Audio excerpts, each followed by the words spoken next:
circle it. I'm like circle. When I'm hanging with my friends, I can circle it. I can find anything if I circle it. See something that you like, you can draw around it. Can you circle it? Cause I can circle it. See something that you like, you can draw around it.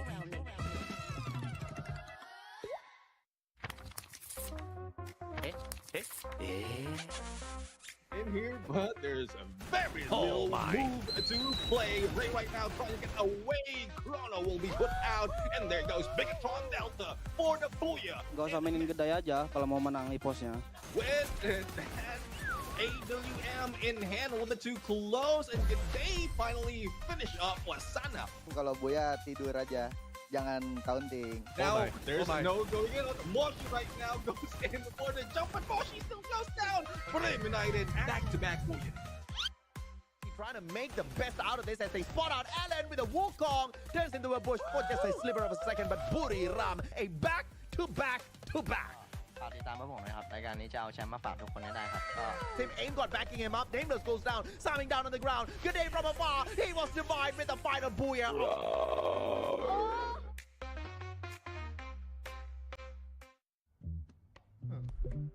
Circle it. Circle. You let me circle it. I can find anything if I circle it. Let me circle it. I'm like circle. When I'm hanging with my friends, I can circle it. I can find anything if I circle it. See something that you like, you can draw around it. Can you circle it? Cause I can circle it. See something that you like, you can draw around it.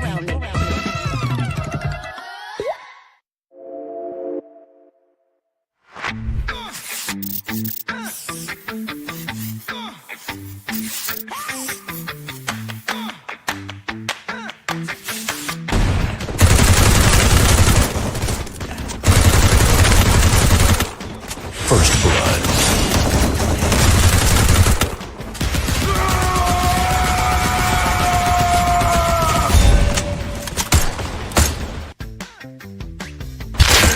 Quadra kill.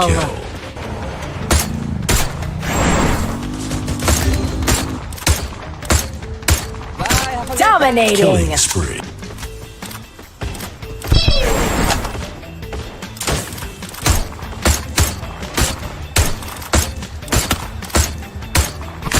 Unstoppable.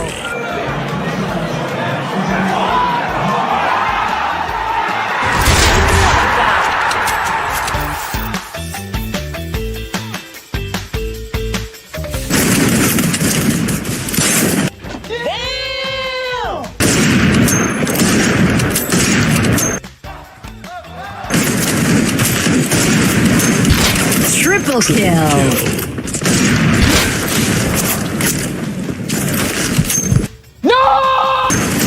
Wipeout.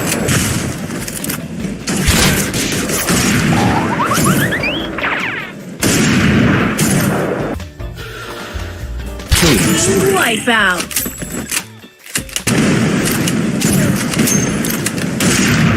Killing spree.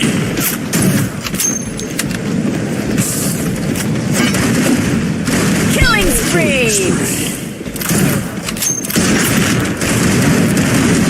Killing spree. Good job.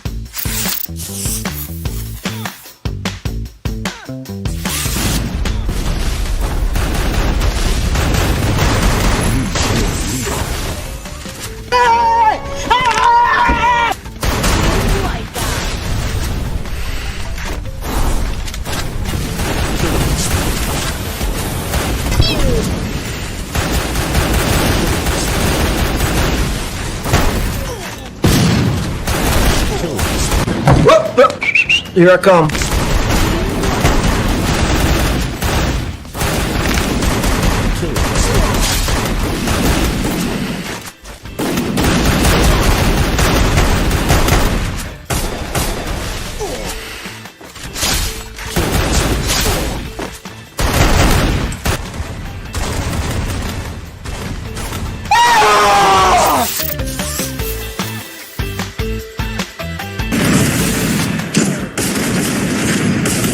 Quateri kill.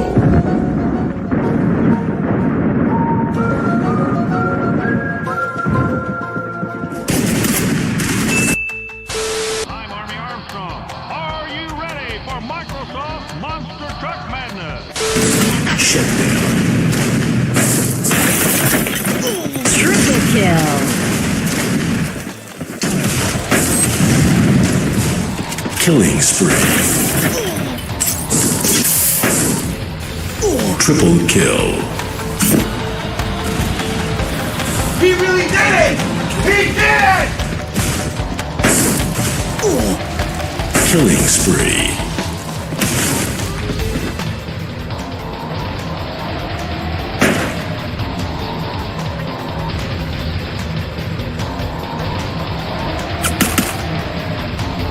Shutdown. Team wipeout.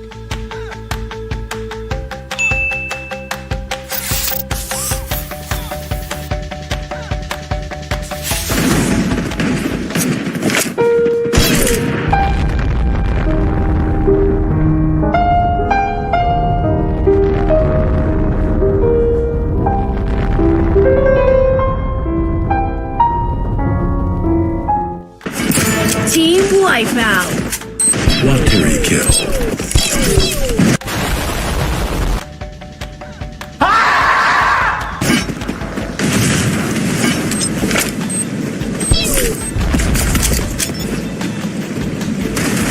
Killing spree.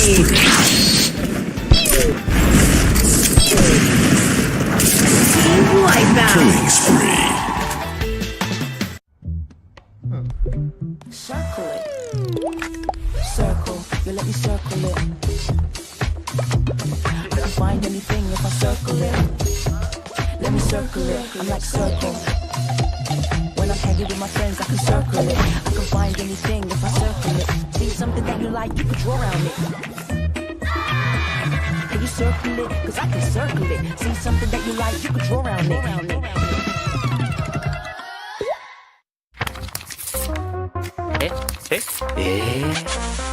In here, but there's a very little move to play. Right now, trying to get away. Chrono will be put out, and there goes Bigatron Delta for the Booyah. Gak usah mainin gede aja kalau mau menang iposnya. With that AWM in hand, a little bit too close, and they finally finish up Wasana. Kalau Buya tidur aja, jangan counting. Now, there's no going in. Moshi right now goes in for the jump, but Moshi still goes down. Eliminated back-to-back Booyah. Trying to make the best out of this as they spot out Alan with a Wukong. Turns into a bush for just a sliver of a second, but Buri Ram, a back-to-back-to-back. ฝากติดตามพวกผมนะครับรายการนี้จะเอาแชมป์มาฝากทุกคนให้ได้ครับก็ Team Aim got backing him up. Nameless goes down, slamming down on the ground. Good day from afar. He was divided with the final Booyah.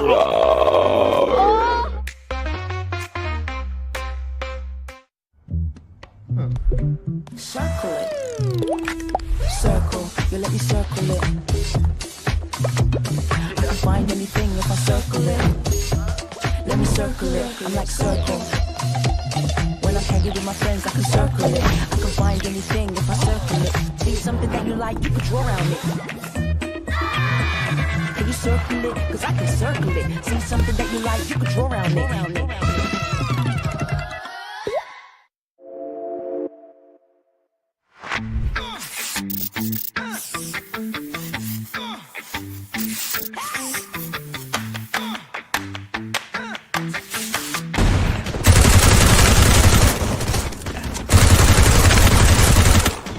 First blood.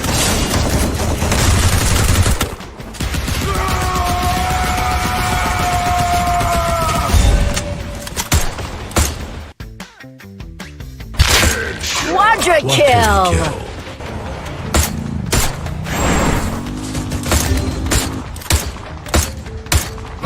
Dominating. Killing spree.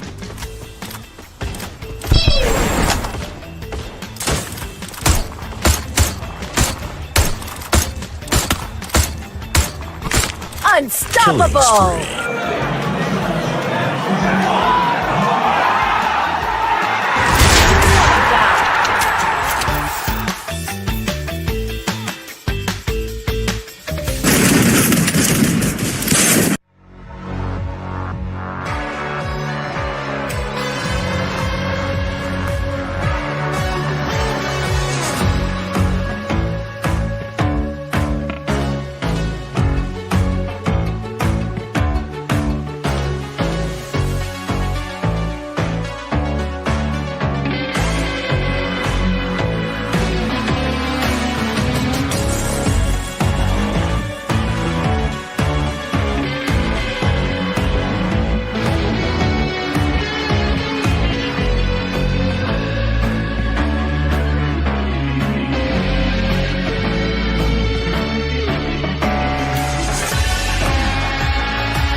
circle it.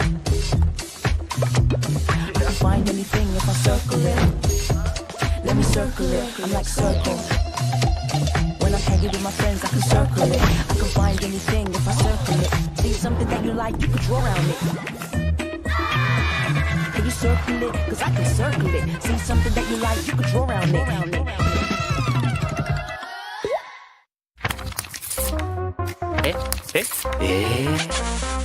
In here, but there's a very little move to play. Ray right now trying to get away. Chrono will be put out, and there goes Bigatron Delta for the Booyah. Gak usah mainin gede aja kalau mau menang eposnya. With that AWM in hand, a little bit too close, and they finally finish up Wasana. Kalau Buya tidur aja, jangan counting. Now, there's no going in. Moshi right now goes in for the jump, but Moshi still goes down. Eliminated back-to-back Booyah. Trying to make the best out of this as they spot out Alan with a Wukong. Turns into a bush for just a sliver of a second, but Buri Ram, a back-to-back-to-back. ฝากติดตามพวกผมนะครับรายการนี้จะเอาแชมป์มาฝากทุกคนให้ได้ครับก็ Team Aim got backing him up. Nameless goes down, slamming down on the ground. Good day from afar. He was survived with the final Booyah.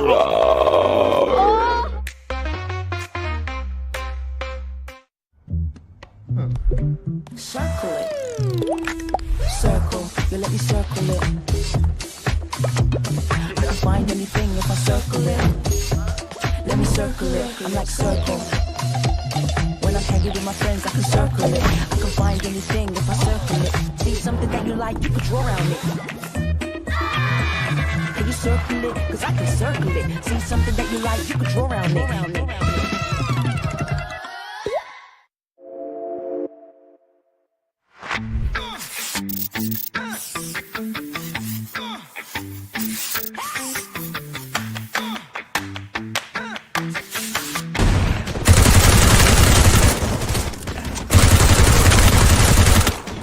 First blood.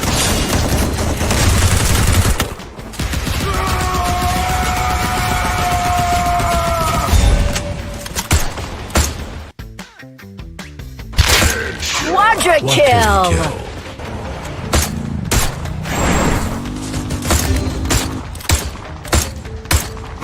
Dominating. Killing spree.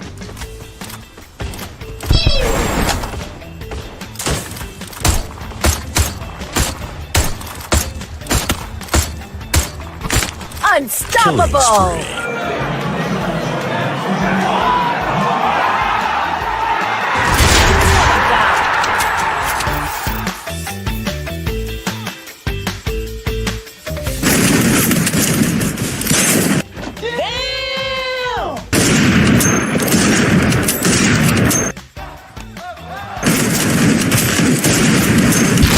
Triple kill.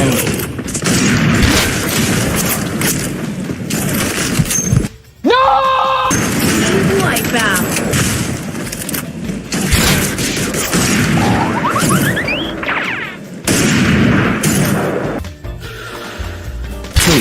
Wipeout.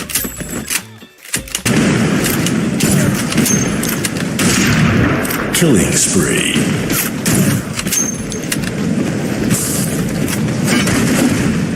Killing spree. Killing spree. Good job.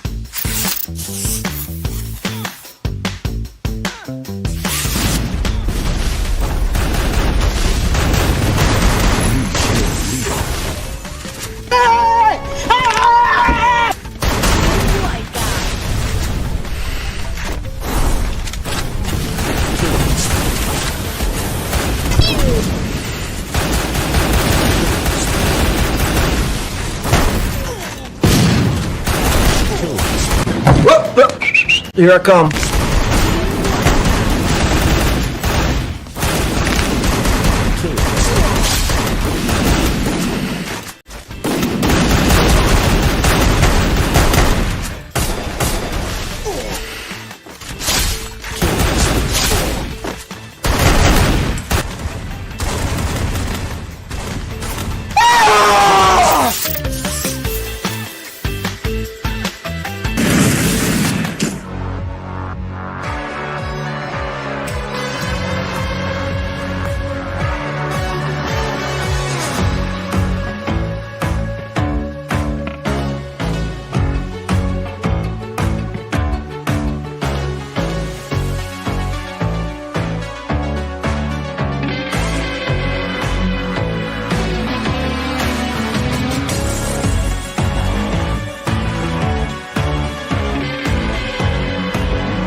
you let me circle it.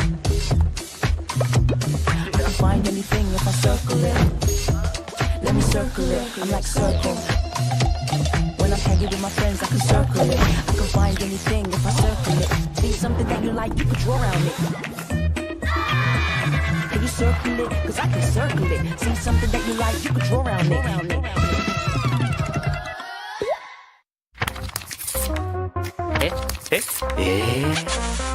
In here, but there's a very little move to play. Ray right now trying to get away. Chrono will be put out, and there goes Bigatron Delta for the Booyah. Gak usah mainin gede aja kalau mau menang iposnya. With that AWM in hand, a little bit too close, and they finally finish up Wasana. Kalau Buya tidur aja, jangan counting. Now, there's no going in. Moshi right now goes in for the jump, but Moshi still goes down. Eliminated back-to-back Booyah. Trying to make the best out of this as they spot out Alan with a Wukong. Turns into a bush for just a sliver of a second, but Ram, a back-to-back-to-back. ฝากติดตามพวกผมนะครับรายการนี้จะเอาแชมป์มาฝากทุกคนให้ได้ครับก็ Team Aim got backing him up. Nameless goes down, slamming down on the ground. Good day from afar. He was divided with the final Booyah.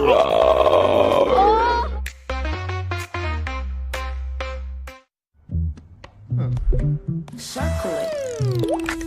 Circle, you let me circle it. I can find anything if I circle it. Let me circle it, I'm like circle. When I'm hanging with my friends, I can circle it. I can find anything if I circle it. See something that you like, you can draw around it. Can you circle it? Cause I can circle it. See something that you like, you can draw around it.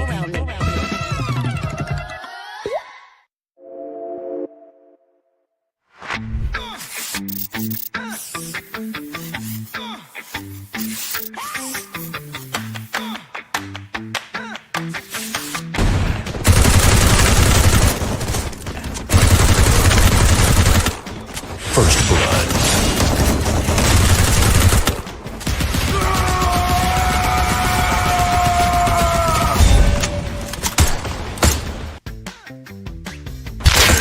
Quadra kill.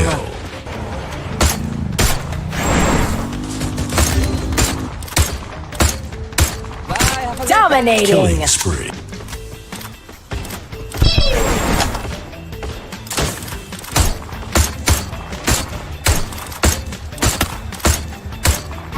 Unstoppable. Killing spree.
Sci-Fi has no means of escape to close this game out and secure the first booyah of the day.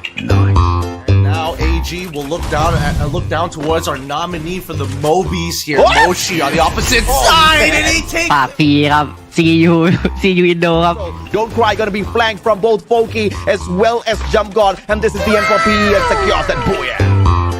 He's gonna eventually fall still. AG, they played such a good game. This is a 2v4 scenario. Attack all around are going to get eliminated. Bask expand! Take their first booyah here. Walaupun kami tidak perform dengan begitu baik, sentiasalah support expand kerana tanpa anda siapalah kami. Hello? Yeah, bro? Hello? Is that alright? Yes, it is. Ladies and gentlemen, welcome to the Free Fire World Series Southeast Asia knockout stage. We are on the very last day of the knockout stage. In fact, which means that after the final 6 rounds we are going to be cutting down 18 teams to 12. And of course, who would be better to bring you guys the action? Aside from me, Husky, I got my friend right here, Mr. Musashi AJ. It is a very exciting day. It's a day of heartbreaks, but it's also a day of celebration. If in any case, any of the teams from the bottom 6 do manage to break into the top 12, PE Sports has got absolutely nothing they can say about it, Husky. They've already done whatever they can. Yesterday, Heavy is 59 points behind them. Onyx Olympus has got 62 points to catch up to PE Sports. It's very doable in a decent day for these teams. Yeah, we've kind of made a bit of predictions even last week leading up to today. How many, who is going to be the gatekeeper? How many teams will have a chance to catch up? I would even go as far as to say if Star Knights or Todak have a miracle run today, they might be able to even get a past PE Sports. But of course, that is a tall order, but I feel like it's doable. Yeah, absolutely, man. But, you know, I haven't really seen Star Knights really go on that breakout run. But you are absolutely right. They're 67 points away. Toda, 93 points. It's quite the tall order. But looking at their recent performance, it's a shocker. I was not expecting Toda to hit, you know, the highs of 24, 23 points after they've been bombing out time and time again these past few weeks. But they are back in rhythm finally. I wonder if it's a tad bit too late, though. Yeah, I hope it's not. I think even for a team like Todak, if they can somehow make it, right, it would be historical already, since the team hasn't really made it to a grand finals or playoffs in a long time. Although I would say one thing that saddens me a little bit is that we once more in a season will not get to see every single team land a unique booyah, right? Because Star Knights have exhausted their round, so we're not going to see that anymore, which is a bit of a bummer. But aside from that, I think this has been the most competitive season yet. Absolutely, man. Of course, there is a possibility here for some of the other teams at the very top to torture the teams at the bottom, or they could very much step aside, let the grub at the bottom do the eating today. I'm pretty sure they've eaten away quite a bit of points, right? But of course, all of that hustle was so that they can earn their spot here at the Surabaya Convention Center, October 11th to 13th. I hope you've marked your calendars. I hope you booked your tickets already, because that's exactly where Point Rush as well as the Grand Finals for FFWSC will be happening. LAN event, baby. This is what everybody's always been begging for, and we finally get it. Best part is that I think that we have crowds, and it's been a long time since we have crowds at any Free Fire event aside from the recent EWC. And even you can look at the time, right? 3 p.m. GMT plus 7, 4 p.m. GMT plus 8. But let's look at today's team list. We got Falcons, Expand, Todak, God of Wolves, RRQ Kazu, and Hua Esports from Group B, Evil's Divine, Onyx Olympus, WAG, Twisted Minds, Heavy, and Bigatron Delta for Group C. Yeah, and thanks for reminding me Star Knight's not playing anymore, because, you know, a small little part of my heart actually wanted them to earn a spot for themselves. Unfortunate that they no longer can. Fingers crossed they do show up in the next season a tad bit more stronger. But as far as the teams that are still in the run here are concerned, it still could be a possibility for some of them who do not have any hope to still flex what they have out there, right? Expand as well as Toda. Expand a tad bit more because they're 241 points away from PE Sports. No way in hell anybody picks up that number of points within a day of play. But if they can pull off what they did yesterday, another booyah, maybe some flashy plays, then at least we have something to remember them by. Yeah, I think the benchmark would be if they can overtake Vamos on the leaderboard. That would be good enough, right? They are 97 points away from that, so it is still a tall order. But it's safe to say, just theoretically speaking, only 3 teams are guaranteed to not make a point rush, which means that, we're excluding Todak from the equation. So the race for 12th spot is still very much on. But one of the teams we got to highlight for today is going to be Team Falcon. So far, it's going to be average 4th place in eliminations, total damage, and assists. A little surprising for Team Falcons, the current reigning defending champions of FFWS SEA Spring, as well as the Esports World Cup. They haven't really been super flashy in this competition. One might think that they are playing it, kind of chill first before heading into the finals, and they are looking to make an explosive presence there. I am very sure that's exactly what they did in the previous season. And they have shown us time and time again that, you put a team through trials and tribulation, they will eventually pay you back tenfold. And I think this is probably the toughest trial that Team Falcons have ever had to face, not just with the more competitive landscape, but also recent patches, right? Like, their favorite portal go is now almost an non-viable option with such a long buffer time. But on the other hand, we also got GOW hovering around that 11th spot, safe from PE Sports, and their averages are all in the 11th spot. Yeah, absolutely. So now we've got the launchpad instead of the portal go. It doesn't seem to be abused as much, and I do agree with you. I mean, I guess that little buffer time with that portal go, you still can get your hands on it. The question is, do you actually want to use it? And the answer that the pro teams are giving us at this point of time is not really. And one of the teams that were making good use of the portal go in the past was GOW. They, of course, had a little bit more flexibility out there on the battlefield, but without it, they seem to be nerfed quite a little bit. That being said, though, they are still safe in the top 12. Absolutely. And the 2 other teams that are also safe in top 12 are Hua Esports and EVOS Divine. And even when you look at the averages, right, almost the same, with EVOS Divine slightly higher in the damage department and eliminations. But overall, I think they're very equally matched. Hua Esports in 3rd spot, EVOS Divine in 8th. But the difference is just, 80 points or close to 80 points. Yeah, I mean, we were talking about Heavy, Onyx, and Todak potentially having an opportunity. And in my head, prior to the start of this day, I was just thinking one of the 3 may stand a chance of breaking into the top 12. But there is a possibility that GOW absolutely flunks out today. And PE Sports, obviously, they're not playing. There is a potential 2 of these Vietnam squads could lose their spot in the top 12.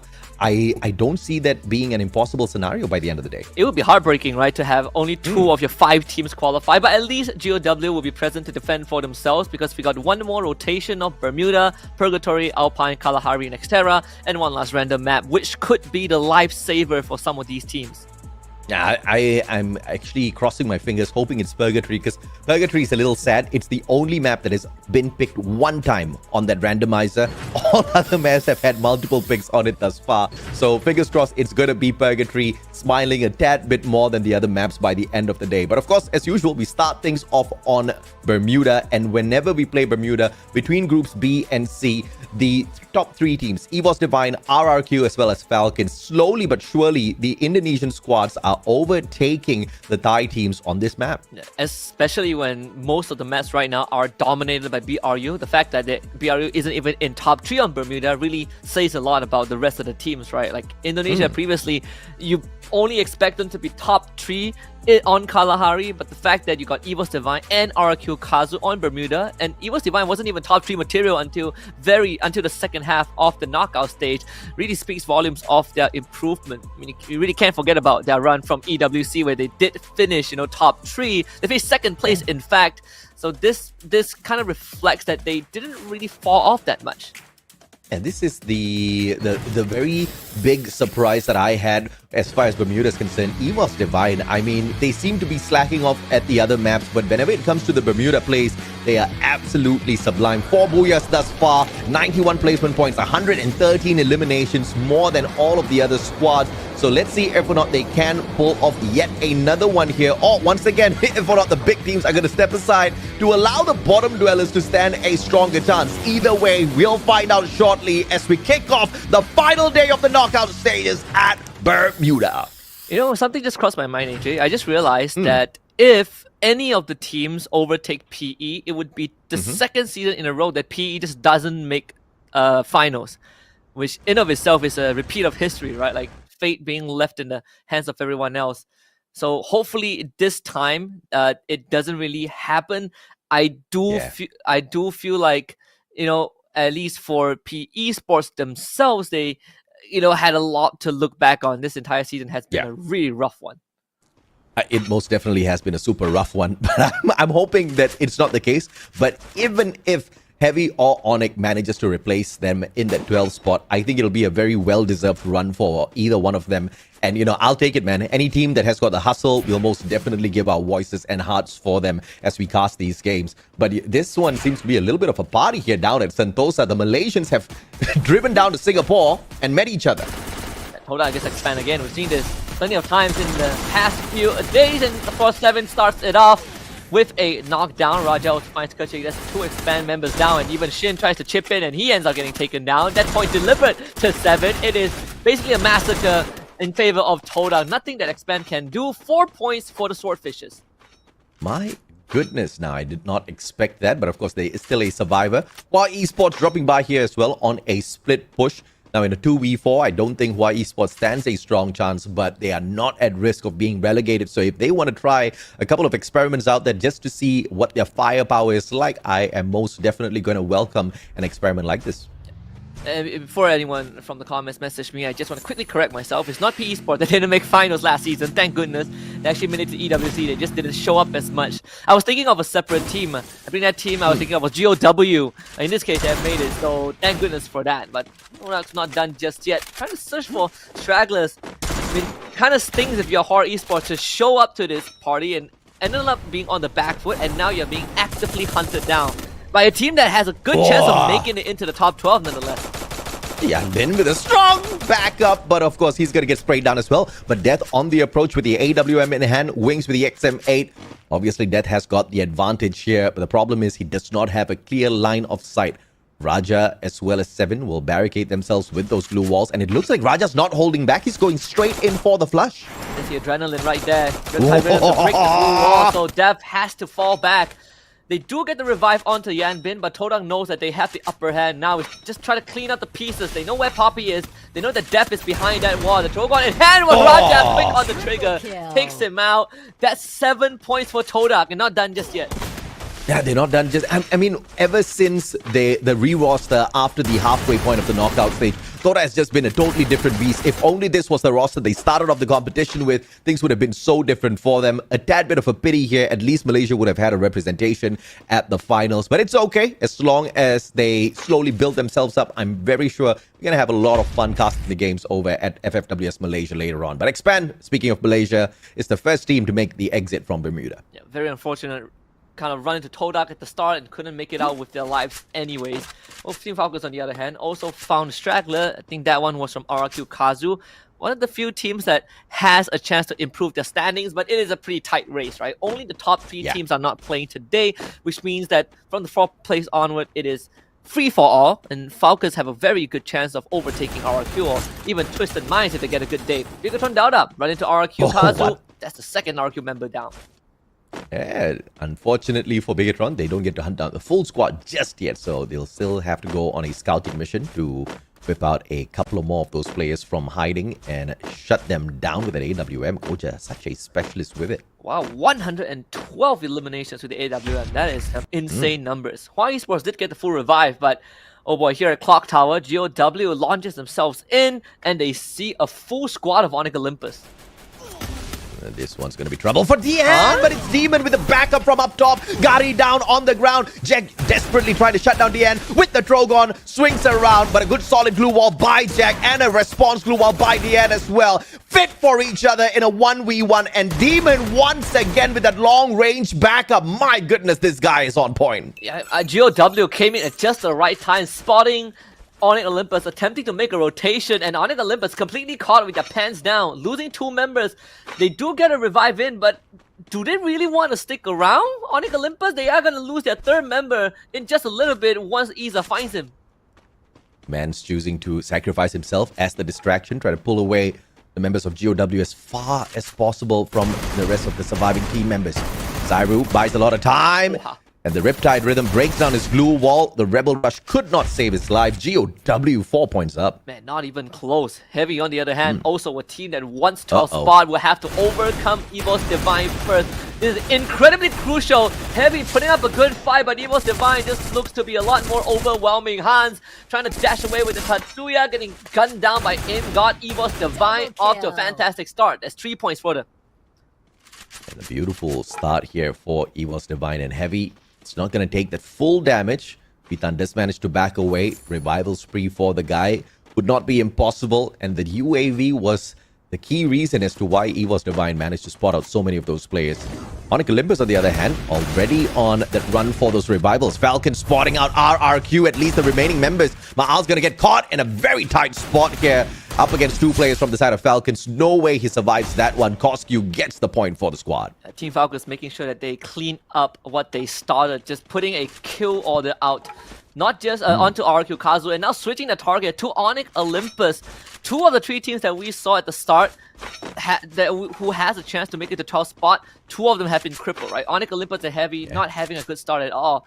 But now we also need to ask ourselves, where is Todak? What is the next plan? Because are they going to keep on going, or are they going to just play slow until the later stages of the game? Now GOW can help out their friendly neighbors, PE Sports, by shutting down Onyx Olympus right here, right now.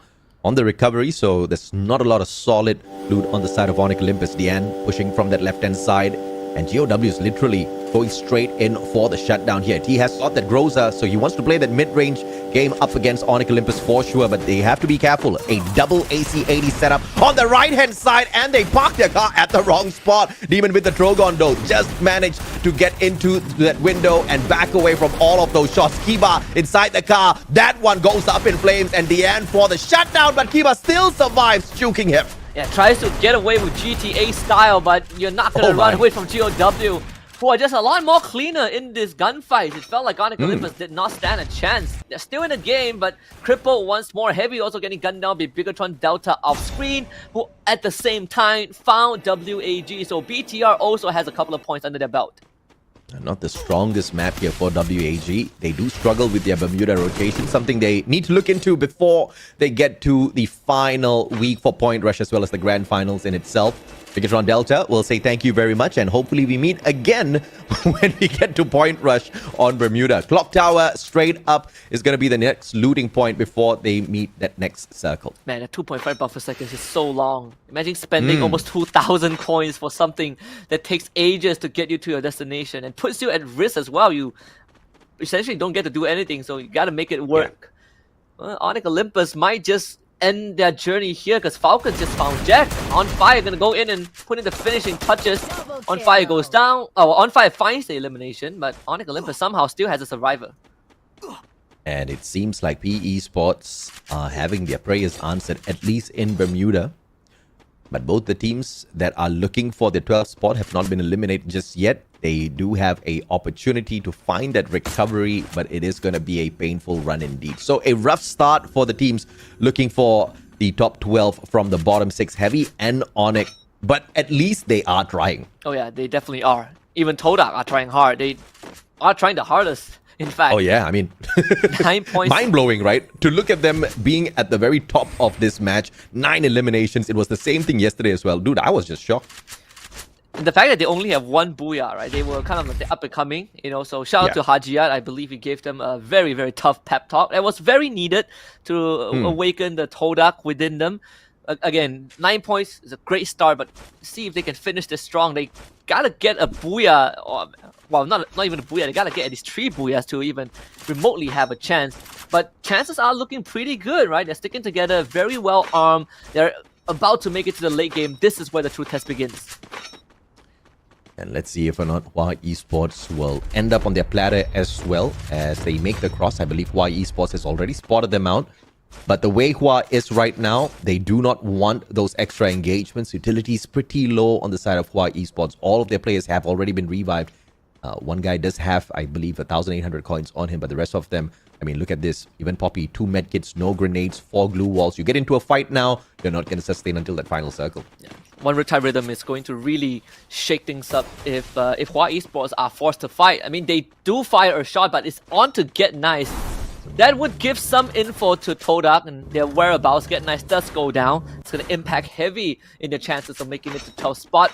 And not just that, RRQ Kazu are going to start beelining towards where Hans is. RRQ on that full reset as well. And I mean, Heavy and Onyx both in one frame doesn't look good. And with Jack kind of losing a lot of his HP outside the circle, this one seems to be a little bit of a troubled rotation for the squad. Heavy slowly moving away from the center of attention. They don't really want to get into the thick of the action just yet. And I think they are going to look for a little bit of extra loot on the outside. Let's catch up with them in a little bit. Bigatron Delta versus Todak. On the other hand, you've got an interference from GOW out of nowhere. GOW might be the one that really shuts down Todak. That's something that Todak did not prep for at all, but they are already stuck in this fight, so somehow they gotta find some return wings, not landing his shots, and that is not good enough. Todak needs to somehow get rid of BTR because they are now stuck on that low ground with really not much space to wriggle with unless GOW starts taking out BTR because now their backs are turned. Yeah, Falcons do manage to find one player from the side of Heavy. Hans goes down. One more, gets one more for the team. Both teams rotating into the circle. Bigatron and Todak, but then flicking towards the right-hand side. 7 already expires. Raja now has to eat a grenade up. And look at Koja flanking around from the right-hand side, tanking the damage from the blue just so that he can sneak a couple of shots. And it will be Koja that shuts down Raja. Beautiful push coming through from Bigatron Delta. Seeing the opportunity, grabbing it. They know that this circle hurts, but not that much. Very unfortunate circumstances for Todak, but they're still in the game for now. Can't say the same about Keybase and Onyx Olympus. He does go down in a 1v1, I believe, against Team Falcons on fire. Somehow still surviving. GOW wants to pick up some stragglers, but also under threat from separate angles. Team Falcons get to regroup, but GOW wants to keep them in place. Meanwhile, Heavy is out in 10th spot.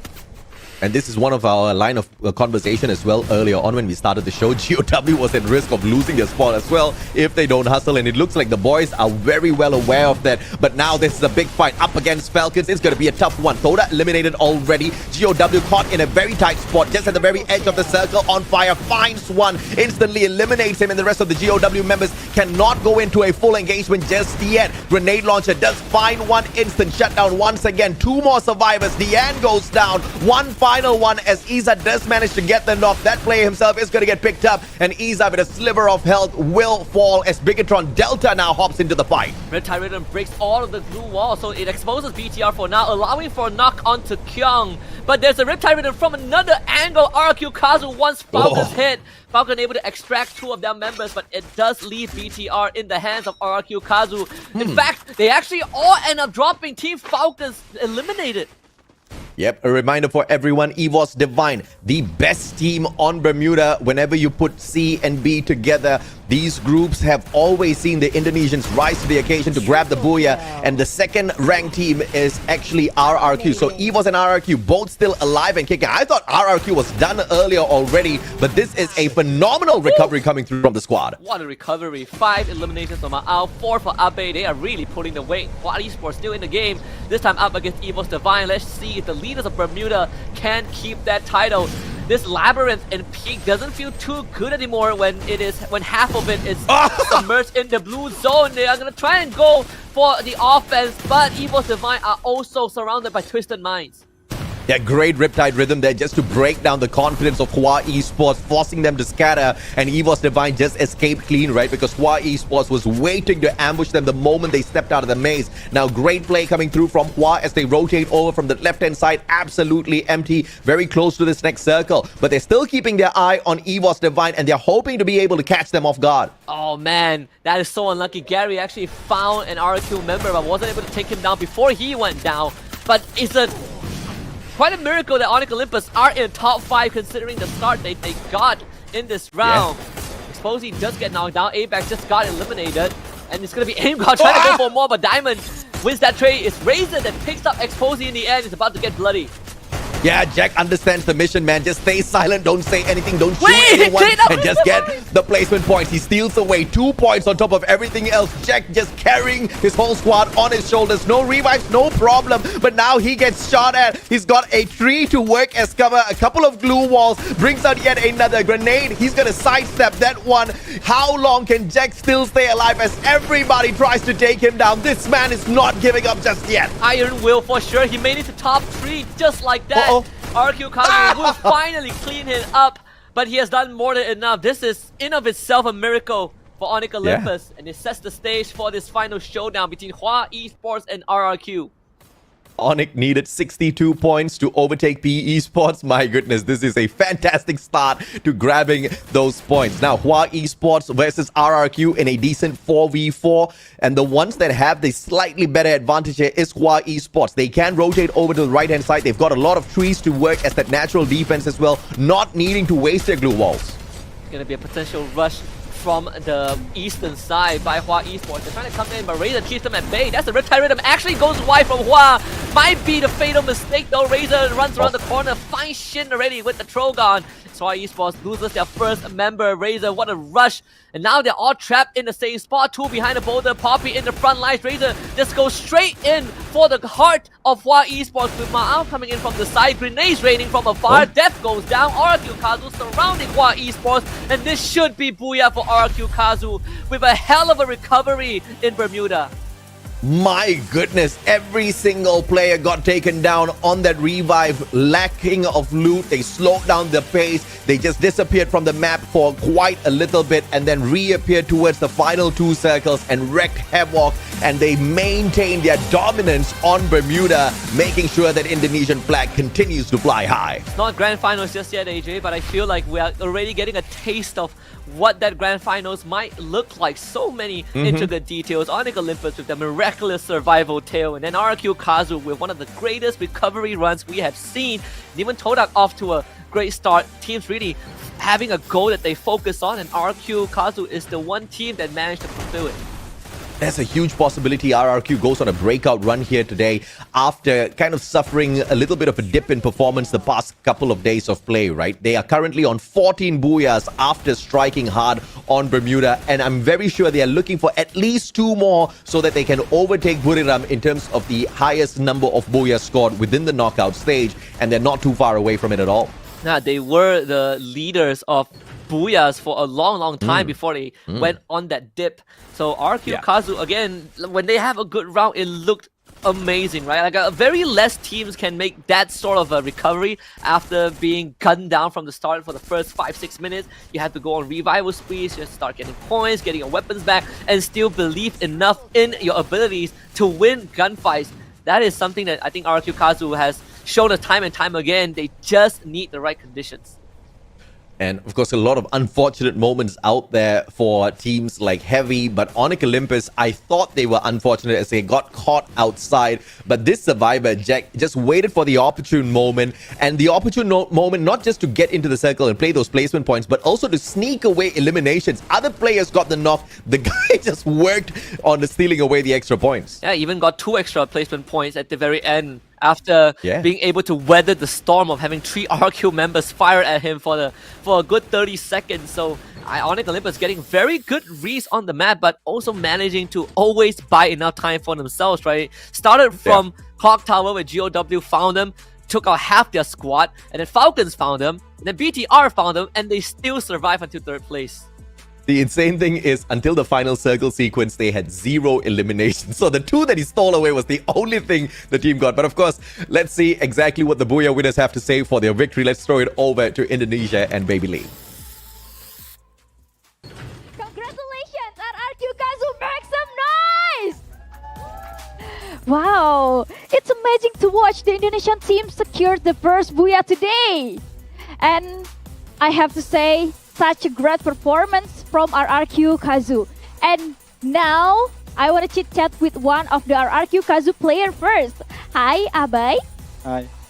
Can you say hi to audience here? Hello. All right. So, how long have you been a pro player? Sudah berapa lama kamu jadi pro player? kurang lebih 2 tahun. Approximately 2 years, he has been a pro player. Wow, so long, right? So, what's the biggest mistake throughout your career as a pro player? Apa kesalahan terbesar sepanjang karir kamu jadi pro player? Banyak, nggak tahu. He said he has a lot of mistakes throughout his career as a pro player, but so he doesn't remember it. All right. So, how do you handle pressure when the game does not go as planned? Gimana cara kamu menghadapi tekanan ketika gamenya itu tidak berjalan sesuai rencana kamu? Paling ingat kata-kata itu sih, Dut. Kan dia yang ngarahin terus. He said he tried to remember what Dudes said because Dudes directs him. Dudes? Say what? Yes. Tenang, Bay, tenang, Bay, tenang, Bay. He said it's something along the line like by just calm and be collected. All right. So last question from me. Your prediction: who will be the bottom 6 in the knockout stage? Menurut prediksi kamu, siapa tim yang akan ada di 6 terbawah? Dari knockout stage, sorry. Mungkin semua tim. Ya, menurut prediksi kamu, siapa yang akan jadi 6 tim terbawah dari knockout stage ini? Expand. Terus Todak, Famos. Persiapan kita sama kayak biasanya. Mungkin apa ya? Kalau misal mau kemana-mana bareng sih. He said it will be the same as usual. It's probably we're going to go everywhere with each other. All right. Thank you so much for taking the time and good luck for Indonesian team today. So we still have 5 games after this, and we cannot wait to see how's the next game. And shoutcaster, let's hand it over to the caster.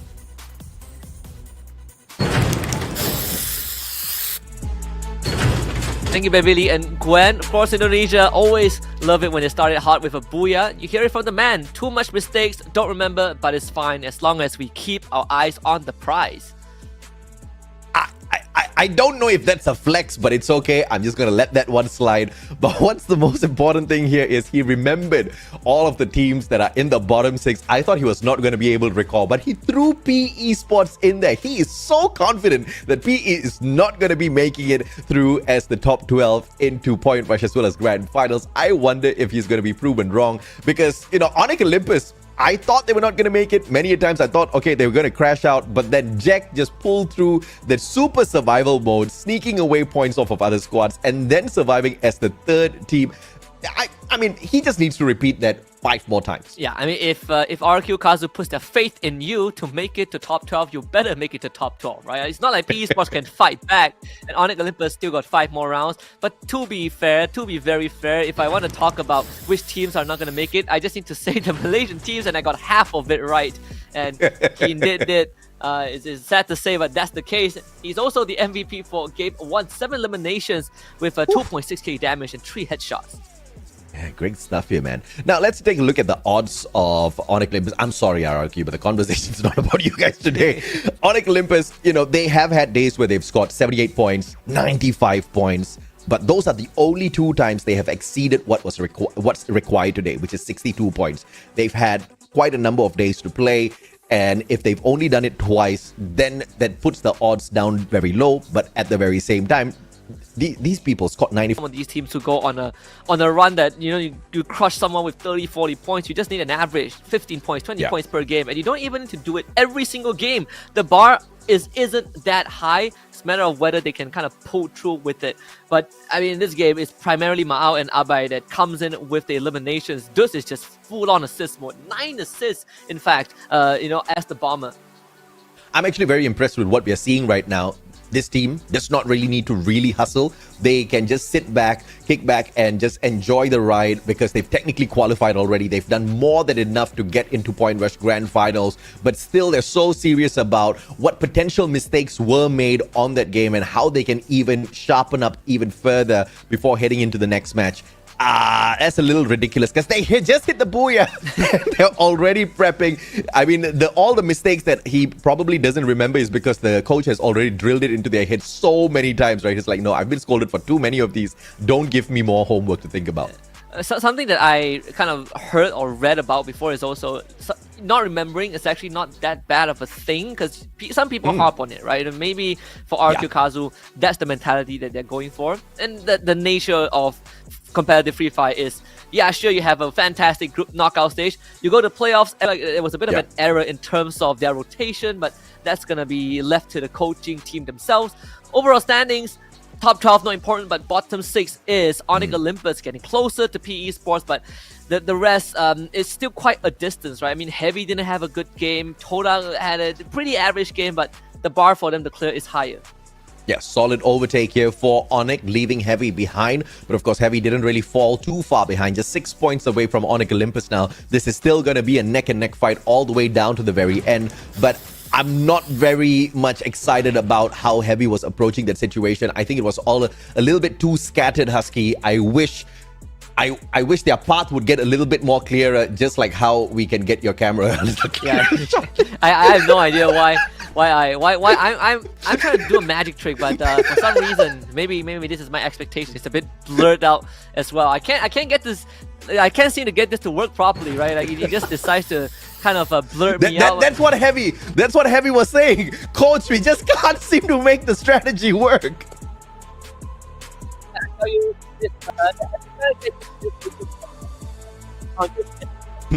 Purgatory. I'll have some time to to give my camera a bit of a pep talk. But when it comes to Purgatory, I want to see if teams like WAG can kind of step back up. I think WAG, Hua, given some great promises, BTR as well. But for me, I want to see Todak again. I think to catch up to PE Sports now just became like 5 times harder just because they didn't score a monstrous round 1. But there is still a glimmer of hope for them to make that happen. But now it relies on GOW to kind of fall behind, and that is close to impossible.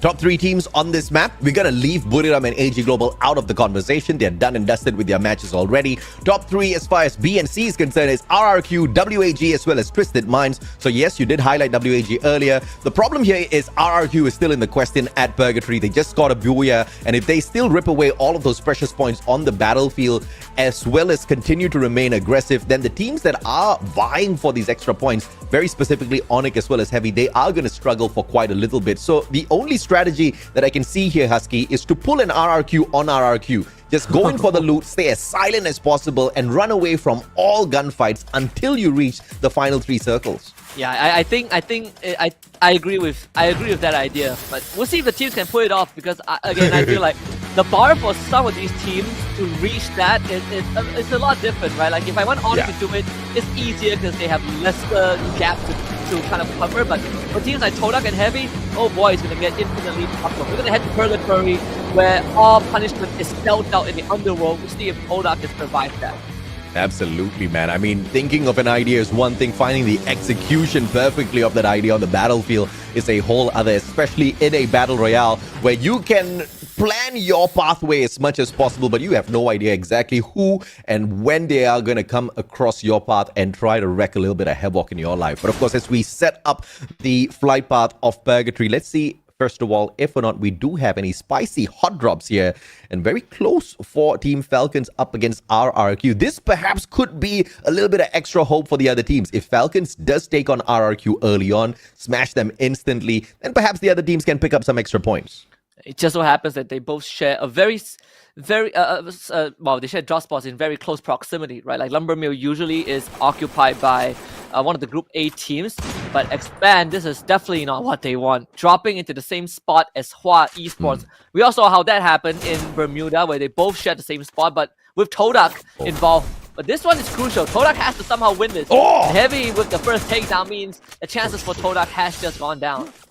Yeah, great play coming through from Hans here. He was getting clipped by wings from afar. Managed to get that rebel rush perfectly well timed. Sprays down his opponent. Secures the elimination from a safe distance behind his glue wall as well. So great start from Heavy. I thought they just made a terrible mistake with that hot drop. But why Esports up against Expand? This one seems to be going the opposite way. Yanbin does manage to get that double for himself to turn the tables instantly though. It's such a weird, it's just a weird interaction between Hua and Expand. It felt like Expand didn't really gauge the situation properly because he clearly turned his back once he realized that the fight was going down the wrong path. But at that point, it was too late. You gotta be a bit more decisive if you are Expand. Todak not out of the water just yet. Wings got found by Heavy, and Kabi, he's in a 1v1 against Raja. So Heavy really wants to shut this show down. Oh yeah, absolutely. But of course, as you speak of Heavy, Raja shows up to take their dreams and absolutely crush it. Get Nice, gonna be tagging up Hans from afar. But here's Traps as well. I am not too sure if or not he knew exactly who was in the car. But Traps with the Woodpecker trying his very best to find that line of sight. He works it out very well. Get Nice does manage to drop him. 7 tagged up already. Hans moving in for that revival. Pulls it off perfectly. Raja as well as 7 up against Hans. And that AC-80 does not find enough bullets matching the player. Yeah, Raja has to do mad work, him and 7. Because losing that backline means absolute disaster. And now it's down to Raja. Can he get a revive at least though? There's a vending machine right behind him, but he's now being pressured by Vitan. The road ends here for Todak in Purgatory, and Heavy survives. Yeah, you know you can salute Heavy right here, right now, because Toda is not the weak form of Toda that we saw at the start of the competition. This is the prime form of Toda at FFWS SEA FALL, and Heavy just took them out clean. 5 eliminations claimed off of that squad. Beautiful stuff coming through from Heavy, and obviously they are motivated right now. Onyx did take the lead. They are 6 points ahead of Heavy, and Heavy has just cut that down to 1 now. If you ask, kind of the Vietnam Free Fire fans, when was the last time you see Heavy in the grand finals? Probably in forever. So this would be a very sweet return if they make it there. But for Keybase, he's got a lot of work he needs to do because Hua Esports, after eliminating 3 Expand members, they're out for more. Turns around 180, Yanbin with the takedown. Oh, what a beautiful 180 there. And Yanbin was technically supposed to be at a disadvantage as the animation of jumping through that window does put you at a disadvantage for a couple of seconds. His opponent just could not take advantage of that. And a very surprising start by Onyx Olympus. The 4 players choosing to take very split drops out there of the battlefield. And they were, I guess, assuming that they were not confident with their own drop spots. They were afraid of encountering a team and being wiped out early. So assuming that they drop separately on different spots, the survivors could bring in the revives. But I am not a big fan of that idea at all. Definitely not in this circumstance. Let me expand it, bring the whole team back. Thankfully, maybe not for long though. Kachik is about to be surrounded by WAG. 1v3, almost impossible to get out of this situation. Yeah, not even a chance. And of course, Krillin finds that way too easy. Shotgun straight to the head. Barely needed to waste the bullets. Cyrus finds another one. And WAG, I don't think they are intending this, but they are literally gunning down the players of Expand. But it's the reverse situation here. 3 players of Expand surrounding the WAG player. Only difference is they're a tad bit too far, and the launch pad puts the rest of the WAG members in close proximity of Expand. This is trouble for Achap. That is crazy. They use the binoculars just to check out that angle, and because of that they found Achap. They take him out, and it puts Excel in an impossibly difficult spot. He is going to be the next one on chopping block for sure. They will just drive into him with the monster truck, put him a blue wall, separate him with from his teammates. Alan just executes him publicly. Expand just has no room to breathe at all. That was a beautiful move from Alan, throwing his monster truck on the right-hand side of the tree and then jumping out through the left. So that if the guy runs away from his shots, he's going to get mowed down by the monster truck that he let running down the hill. A brilliant move if the monster truck had found its connection, but either way, he got the shots. Mechanical skills, supremacy for Alan. Twisted Minds trying to get away from EVOS Divine. EVOS Divine did not have the greatest of games at Bermuda as we expected them to, so perhaps here's their recovery. They make it to top 5. Them and Twisted Minds both sharing the same predicament in the previous round. But obviously for Twisted Minds, feeling a lot more relaxed, sitting in the 4th spot and have a very good chance of breaking into the top 3 after this, depending on where RQ Kazu ends up as well. So they will have a stalemate, but for Falcons and my. BTR, there's no ceasefire. One more already down on that bridge. Yeah, say hello to my Riptide Rhythm, says Bigatron. Delta smashing down all of their defenses. One more Enfeeder down on the ground. Dix approaches with the Trogon, and the players, they all funnel in at the very same glue wall. Now, this is just not a great idea at all for Mr. Falcon. Koskew's going to get burned down to the ground. And I believe there was one revive before they got taken out. Yeah, I think there is, but BTR did get 6 eliminations as RQ Kazu also, I think, found someone who is just alone out in the open. I mean, if you're Team Falcons, you want to cross that bridge to Surabaya, you got to pay the toll, right? You got to pay the tax. Yeah. BTR takes out 3 of them for 6 points. And Onyx Olympus, they find revivals, but finally the fight between EVOS Divine and Twisted Minds will now begin. I didn't even see that revive from Falcons. These boys just way too fast, but Aim God! Hoping to be as fast, pulls the flank from the right-hand side, but Apex beats him to it from that left, and they do manage to get the first takedown. And now G'day with an opportunity. His opponent with a sliver of health could not stand up against him. Twisted Minds absolutely wrecked by EVOS. Completely dismantled. It felt like Twisted Minds really came close to crippling them, but maybe GOW can. They're passing by on the high ground with 3 separate vehicles. It was Divine. They have decent weapons to engage in this if they so wish to. Aim God letting them pass by. I think the call is just to let GOW settle down. Yeah, let the rich kids do rich kids things, right? Flashy cars just whizzing by. EVOS Divine not looking to compete with them. They do have some flashy rides, but no, they'll let them have their time first. 4 eliminations, more than enough for EVOS Divine. They do have this next circle as well. Not choosing to gatekeep anyone, but looking for a better defensive spot. And you know they are pretty scarce on Purgatory. Yeah, Aim God going on a bit of a reconnaissance mission. I believe just trying to spot out where the GOW members are. Something is telling me that EVOS Divine are planning an attack onto GOW in the next minute or two. But Expand somehow got the whole team back. And they're about to lose Kachik again. FGL shot from off screen. Kachi has got the Trogon. Can he at least get one knock? Answers no. Allen meets him halfway, and it will be the M1014 that breaks through that. Glue wall breaker, Mr. Iza, with the 5th glue wall shut down in this game alone. Let's see if or not Expand on their revival spree can get to this next circle, because as quickly as they're being taken out of the equation, they're bringing back their players in.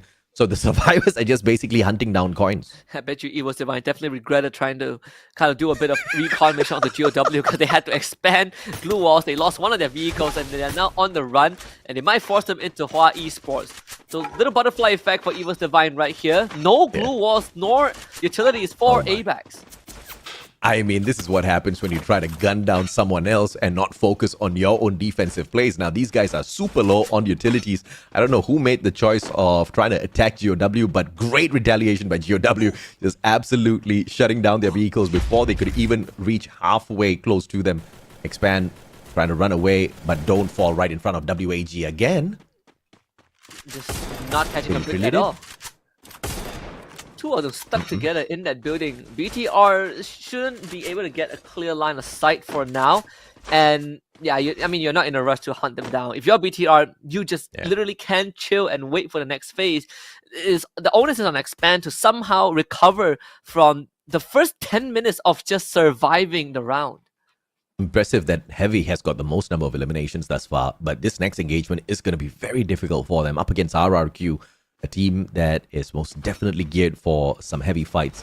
6 eliminations strong for Heavy. They don't really need to do much. They just need to chill. 2 players on the side of Falcons on that revival though. Are they going to drop by this compound of Heavy and give them extra free points? Answers no. They are going to be dropping towards that right-hand side of the map instead. Timing is going to be very important. Expand hears this. Falcons definitely hears this. Heavy, Heavy is a team that's caught in the middle. Of course, Get Nice is on fire right now. He has 4 elims. Basically, majority of the eliminations on this team is on him. Can Heavy play to that strength? RQ Kazu, they're not budging. I love this. They're working the mini Uzi. Okay, Get Nice throws the mini Uzi away, picks up the Woodpecker instead. Yeah, a little bit better. But has got the M1014 in hand. I'm pretty sure he is on the hunt for a Trogon. Problem is, no Trogons around this area to loot up. Falcons, my goodness, scattered on the map.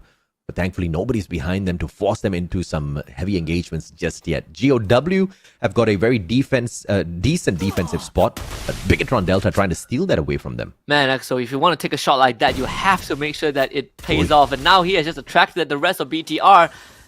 He exposed himself, sure, but there's also a separate expand member who is waiting to see if he can catch someone, and that might go up in smoke. Onyx Olympus getting found out by Hua Esports.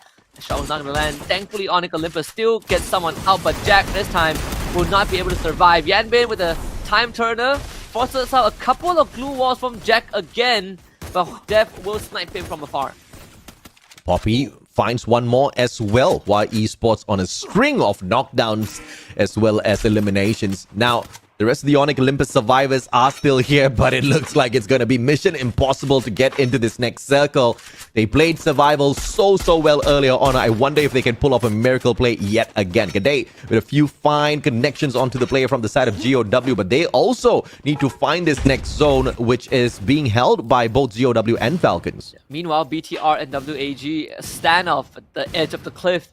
It's like a cinematic movie playing out all on its own. Glue wall separating both Alan and Kyong. Krillin throwing grenades, getting blasted by a cluster from Koja. He's gonna go down. A second one comes through. Good secure. Eco does get knocked down by Cyrus, but Diggs instantly comes around the corner, takes down Alan. The glue wall will not stand for long. Alan is just building it as fast as he can, but X4 calls for the retreat. Alan behind the craze. Kyong around the corner to go for the encircling, and this should be it for WAG as BTR just have the numbers to work with. Yeah, Bigatron Delta just going in for the flush, but WAG just building glue wall after glue wall all around them. Off screen, GOW does the dirty, shutting down EVOS Divine, claiming those points to keep them in the top 12 for sure. Span, someone just flew in. Gary definitely did fly in, and he went down as well. X4 getting caught off guard. Exo somehow gets taken down. Launchpad trying to get Alan away. Nix couldn't get him to go down with the Groza. But maybe Alan will be taken down by Shin or even Achap, who are taking multiple different points on that terrain. Yeah, WAG's player just not in the greatest position, and you're right, Achap has got clear line of sight up against him, but he also needs to deal with the shots that he is receiving. GOW losing 2 players, both of them bleeding out. Demon cannot reach them to pick them up just yet, and Hua Esports gonna be able to take that final player, put him in a coffin, and rip away all points off of GOW. WAG just got knocked out in 8th place. Wait, what? Hua Esports continuing to survive, but GOW is still in the game. Somehow, by hanging on by a thread, is Demon being surrounded by Team Falcons right now. He just could not catch a break. And that is going to give time for Hua Esports to plan their next move, as they did lose Dev. But actually, Demon, he's not moving. Do they not know? This is a super smart play coming through from Demon. Just stay silent and hope and pray that Falcons focus on Hua Esports instead. Poppy will get a double for himself, and Falcons being burned down to the ground. Demon finally runs out of his defense, and the man still surviving. Can he get a knock as Falcons falter on that 6th spot? That is infuriating for Team Falcons. Literally caught off by the Demon. But this should be the end for him. Demon needs a goddamn miracle to come back from this, and Yanbin will not allow it. So GOW out in 5th place, and Hua Esports with 15 eliminations. Oh, and RRQ finally catching up with Team Heavy, but it is an equal 3v3 fight. Can they hang on? Abe, Razor, all of them say absolutely no Mustachio as they wipe the floor with Team Heavy. Heavy takes 4th spot, but that is good enough. They have survived and they've gotten enough eliminations to catch up once again with Onyx Olympus. Deuce does not have time to heal up. The Retiridum is going to ensure that he goes down. Razor also falls. BTR and Hua Esports working in tandem to get rid of RRQ Kazu. Set themselves for this final showdown. Both teams only have 3 members to work with. RQ Kazu still has 1 surviving member, and I don't think they know about it. Not that they have time to even consider that. Hua Esports forced out to the low ground. Both teams have got 1 Booyah thus far on Purgatory each. Yanbin and Poppy going in for the mad push. Shin way too far away. Can he provide them the backup they desperately need? Poppy's gonna get caught out from the back as he turns his backs on the players of Bigatron Delta. Yanbin as well makes the exact same mistake. Shin has been spotted out already, and this all comes crushing down for Hua Esports as Bigatron Delta wraps up a decent Booyah on Purgatory. Indonesia is going to set off fireworks by the end of tonight. A 2nd Booyah for the region. This one now attained by Bigatron Delta. Their 7th Booyah in the knockout stage. And even having the Cassie electrotherapy, turning Pyong into a literal Terminator at the very end. Just very good positioning, I think. Most teams could not get BTR to get off where they are, and they had the perfect read on the circle.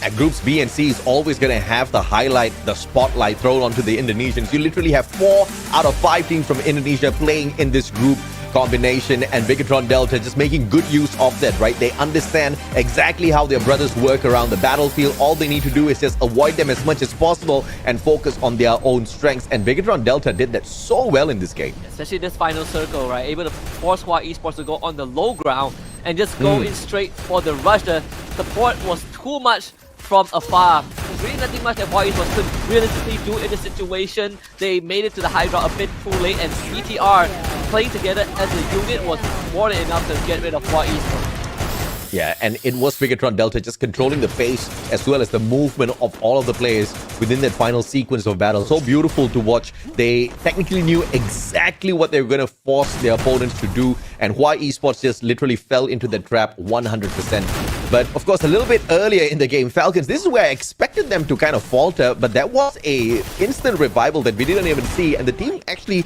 continued to survive. Only to get taken out by Demon, which was in of itself very unfortunate, right? Didn't really check the corners properly. In the end, this was the fight that allowed Bigatron Delta to really break free. They had an extended fight against WAG, and then Expand and Hua Esports showed up.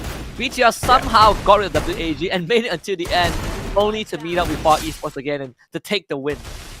And Heavy was just overstaying their welcome at the defensive spot. Obviously, it was the only HUD available in that final circle, and someone was going to go for it. They just did not expect that someone to be right behind them. It was RRQ, and the onslaught from RRQ was just something they could not sustain. And like you said, man, that electrotherapy from Cassie just turning Kyung into a battle station of his own, man, just absolutely worked his best up against his opponents.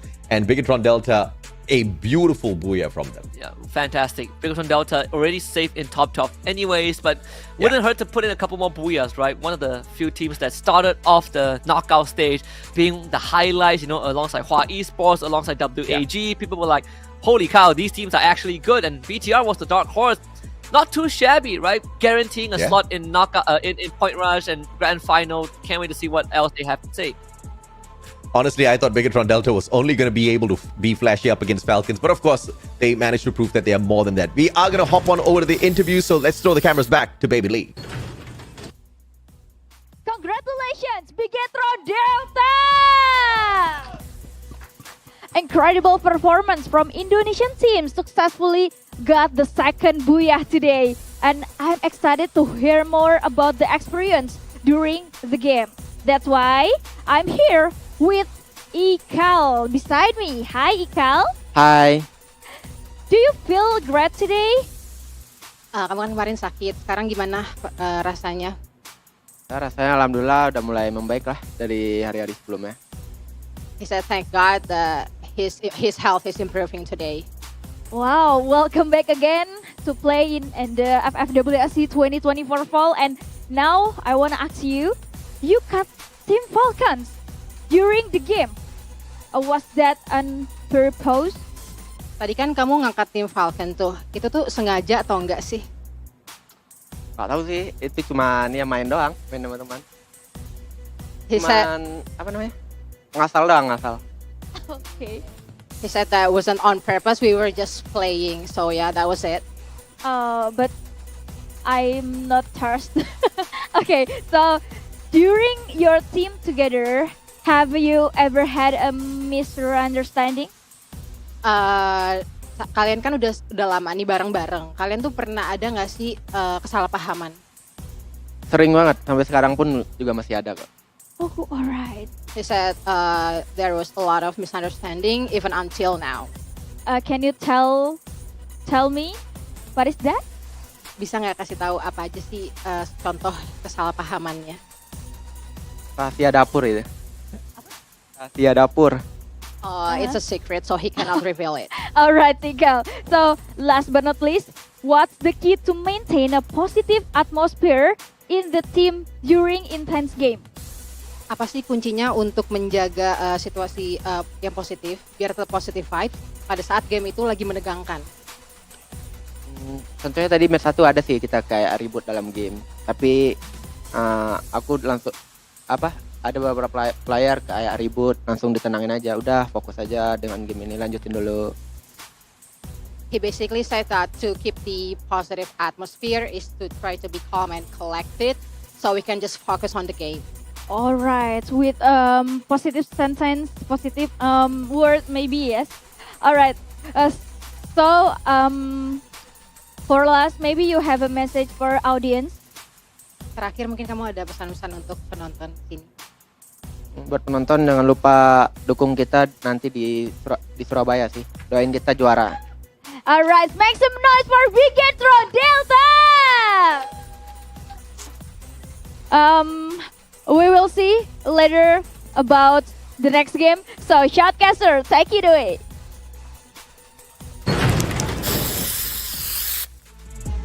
You must be on cloud 9 if you are Ekal. When you were with the squad was absolutely moving over teams.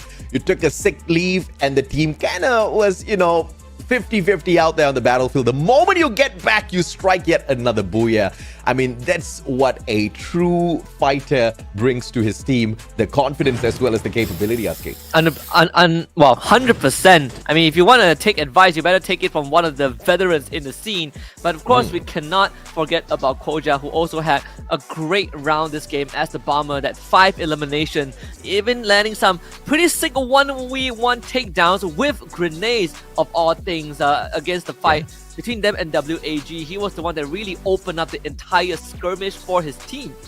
Yeah, he's not too shabby with the woodpecker from a distance as well. I mean, this guy is a Swiss Army knife for sure. 5 eliminations, truly well deserved. I'm pretty curious as to what the team ended the game with overall. Either way, like you said earlier on, Bigetron Delta was already safe. They didn't really need to overdo whatever they had out there on the battlefield. But of course, they do want to catch up with their brothers, EVOS Divine, that are currently ahead of them, or at least they were ahead of them by about 20-ish points earlier on. So I'm pretty sure this would have gotten them a tad bit closer.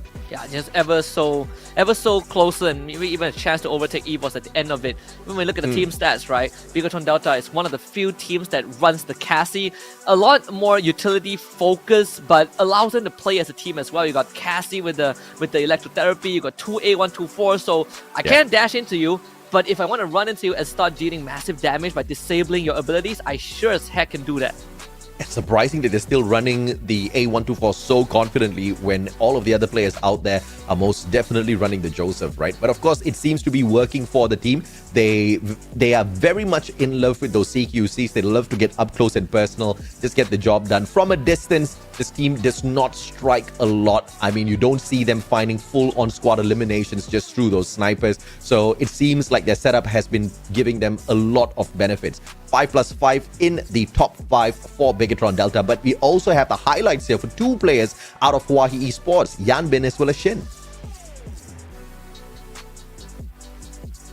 I checked in on them.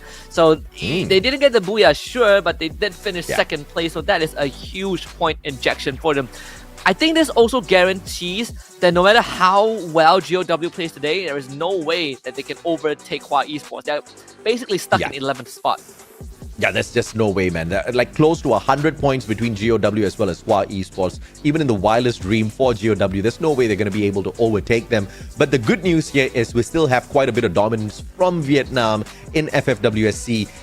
That's something you and I would have never imagined saying 2 years ago. Oh, definitely not. I mean, Vietnam has definitely stepped up their game, right? It took them a longer time, right? Indonesia was the team that looked incredibly hungry, but to see Vietnam on the board and already having representatives in that point rush, it brings a smile to my face. But BTR, 26 points, and Hawaii Esports with 25. That itself already shows us that these two teams had a great purgatory round. Yeah, hustle, man. I mean, I absolutely love what Hawaii Esports is doing here towards the tail end of the knockout stages. Just showing us a little bit of what they started off the competition with. I don't know if this is intentional, but either way, I really don't care. As long as they can recover their pacing before heading into Point Rush as well as Grand Finals, Vietnam stands a very strong chance of shocking the whole of Indonesia as well as the Thai squads.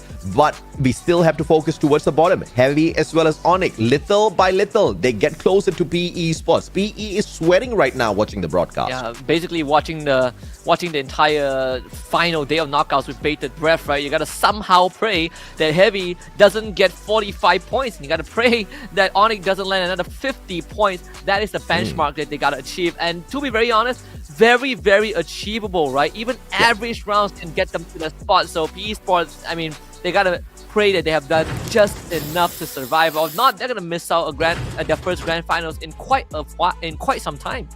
Yeah, absolutely, man. I'm actually taking a look at the data here from Heavy, and quite a number of times Heavy have actually scored decent number of points, right? On day 3 of play, they had 71. Day 5, they had 60. 84 points on day 11 of play. 16.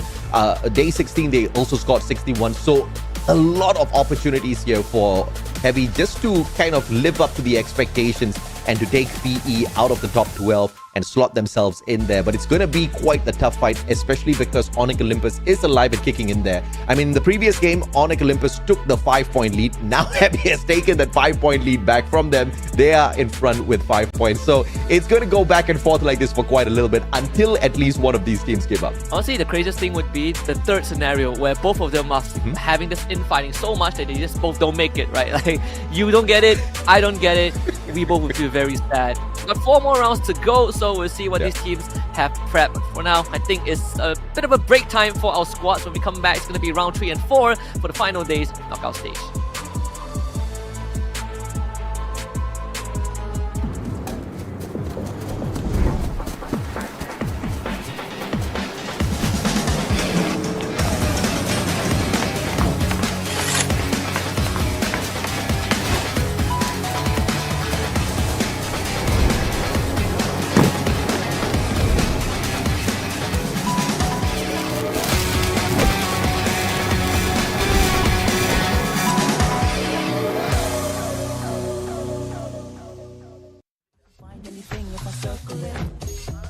Let me circle it, I'm like circle. When I'm hanging with my friends, I can circle it. I can find anything if I circle it. See something that you like, you can draw around it. Can you circle it? Cause I can circle it. See something that you like, you can draw around it.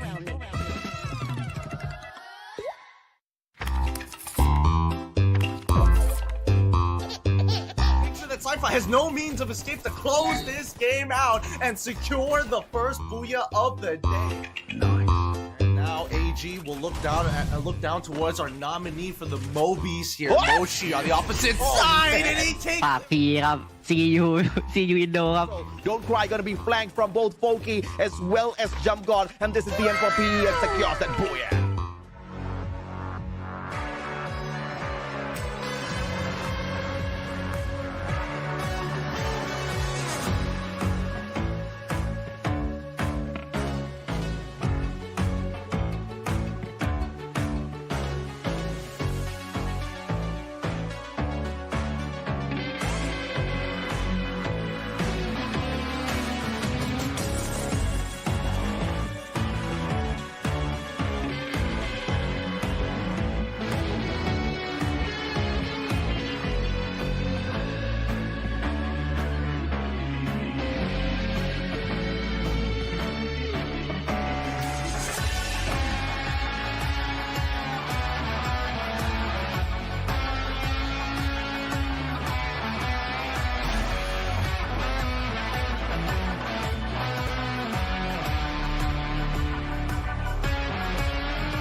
Circle it.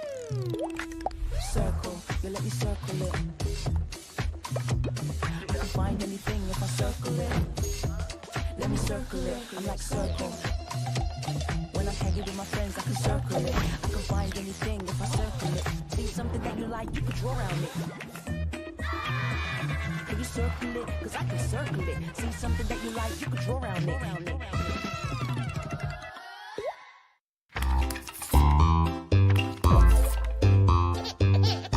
That Cypher has no means of escape to close this game out and secure the first booyah of the day. And now AG will look down towards our nominee for the Mobies here, Moshi on the opposite side, and he takes. See you Indo ครับ Don't cry, gonna be flanked from both Foki as well as Jump God, and this is the end for PE and secures that booyah. He's gonna eventually fall still. AG, they played such a good game. This is a 2v4 scenario. Attack all around. Are going to get eliminated. Bask take their first booyah here. Walaupun kami tidak perform dengan begitu baik, terima kasihlah support SPN kerana tanpa anda siapalah kami.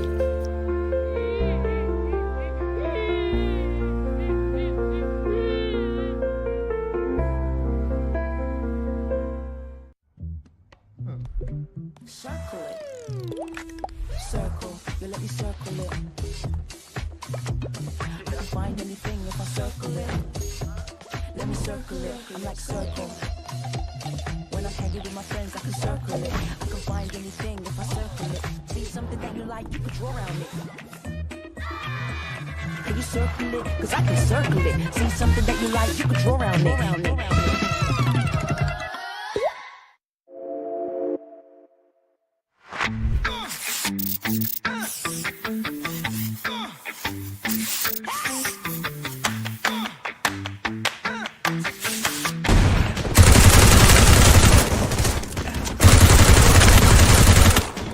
First blood.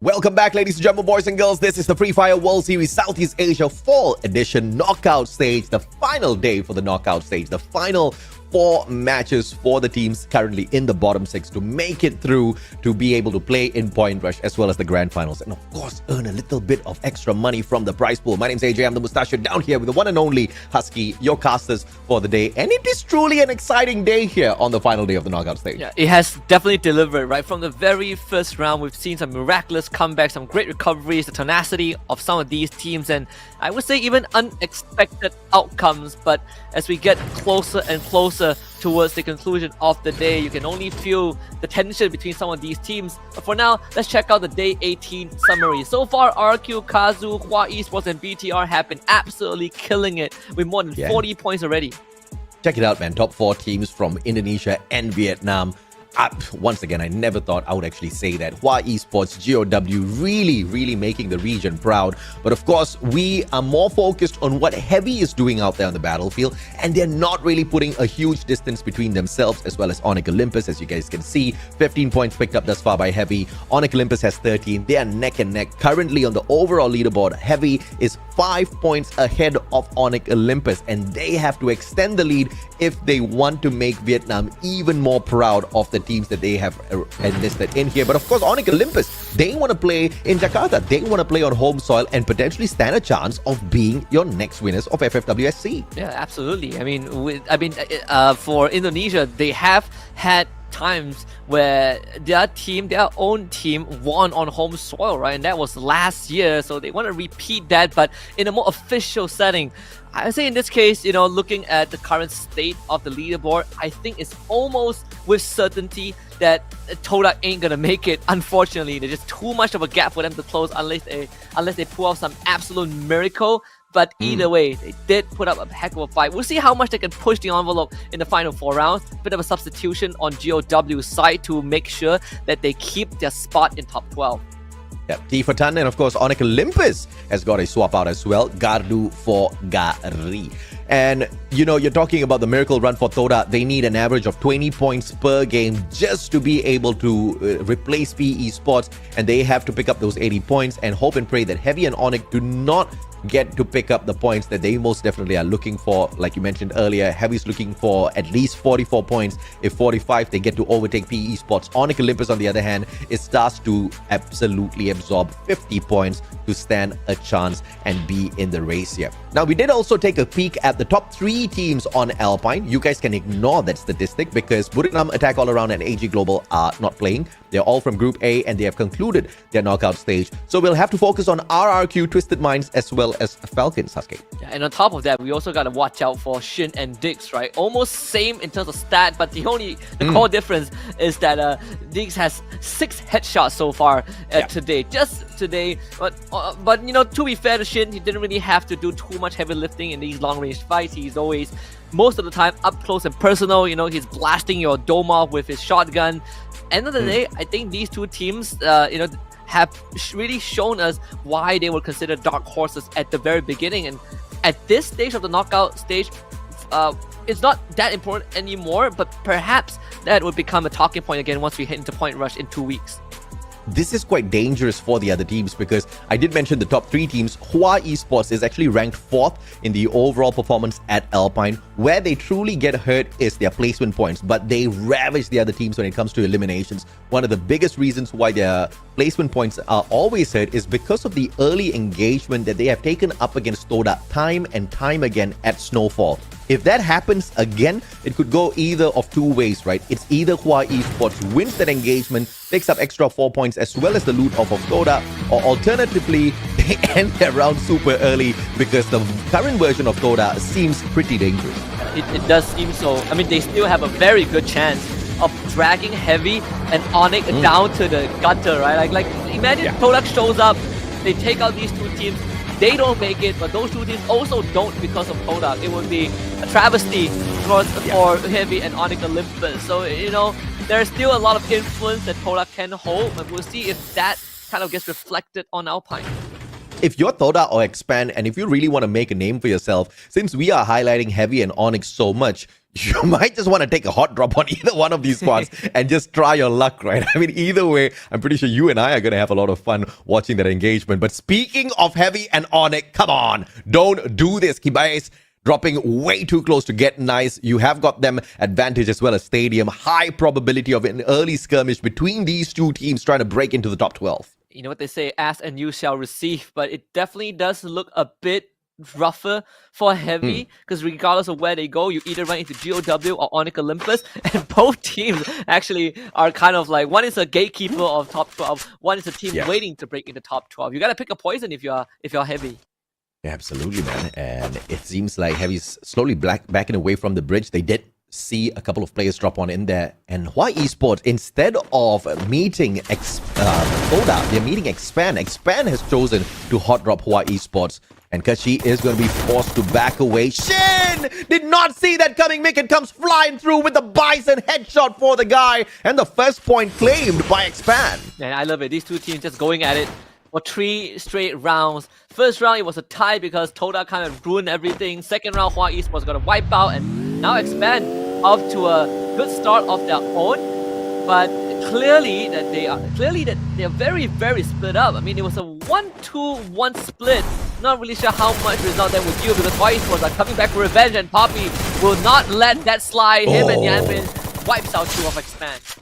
Come on, that was just way too smooth. Here comes Todak! And the showdown at Snowfall will eventually happen between Todak and Hua Esports. Yanbin on fire, literally. Poppy alongside him as well. So 7 cannot really aggress just yet, but the man does not know that Wings, on the other hand, might just be able to clip Death as he makes that long rotation around that left-hand side, trying to flank Death. And I believe a couple of shots have already connected, so they've got good eye on these players. 7 is going to get caught out here as well. Yanbin with the throw gone up against the Mag 7, which shotgun gets the win here. We'll have to wait and see. Trash did get Death, but Yanbin finds an instant trade. So 1-for-1, and Ray shows up. Poppy gets shot down off screen. Oh? This ain't looking good. Evos Divine wants a piece of the pie. It's Yanbin in the middle, but Traps is the one who gets exposed. So Evos will take care of that first. And now Yanbin, he's in a 1v2. Trogon in hand. ABAX on the rush first from the right. At the corner, turns it around, and ABAX wins it. Oh, what a surprise here. I mean, teams just keep showing up on this little map here, and everybody wants a slice of this pie for sure. These boys are hungry. Evos Divine, 3 eliminations up. Hua Esports, they scatter. Todak does not want to stay and play. Evos Divine says, you got that right. You better back off. Max ran into Falcons, which is not too good as well, as RQ Kazu themselves will now have a bit of a skirmish against GOW, who did took down one of their members. These are rushing onto the top floor. Mao finds the win with the shotgun. Now Tun is going to be contestant number 2.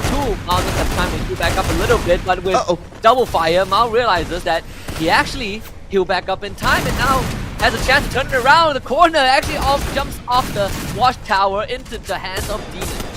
Yeah, great play overall for Ma'al. He did manage to punish a player before he got taken down, so a 1-for-1, more than enough. Onyx Olympus, on the other hand, in a battle up against WAG. Heavy smiling ear to ear, but they better be careful because WAG will not be discriminating who is who. They'll be shooting at everything that walks past them. Oh yeah, even Onyx Olympus not looking too good right now. One member off for now, and Keybase just got revived. WAG at the doorstep. Heavy just watching this happen. This could be one of the best opportunities for Heavy to finally pull ahead and create some distance. Not just by Krillin, but he ends up getting going down. Keybase finds to revive instantly, so Onyx Olympus for the 3rd round in a row have to go on survival mode.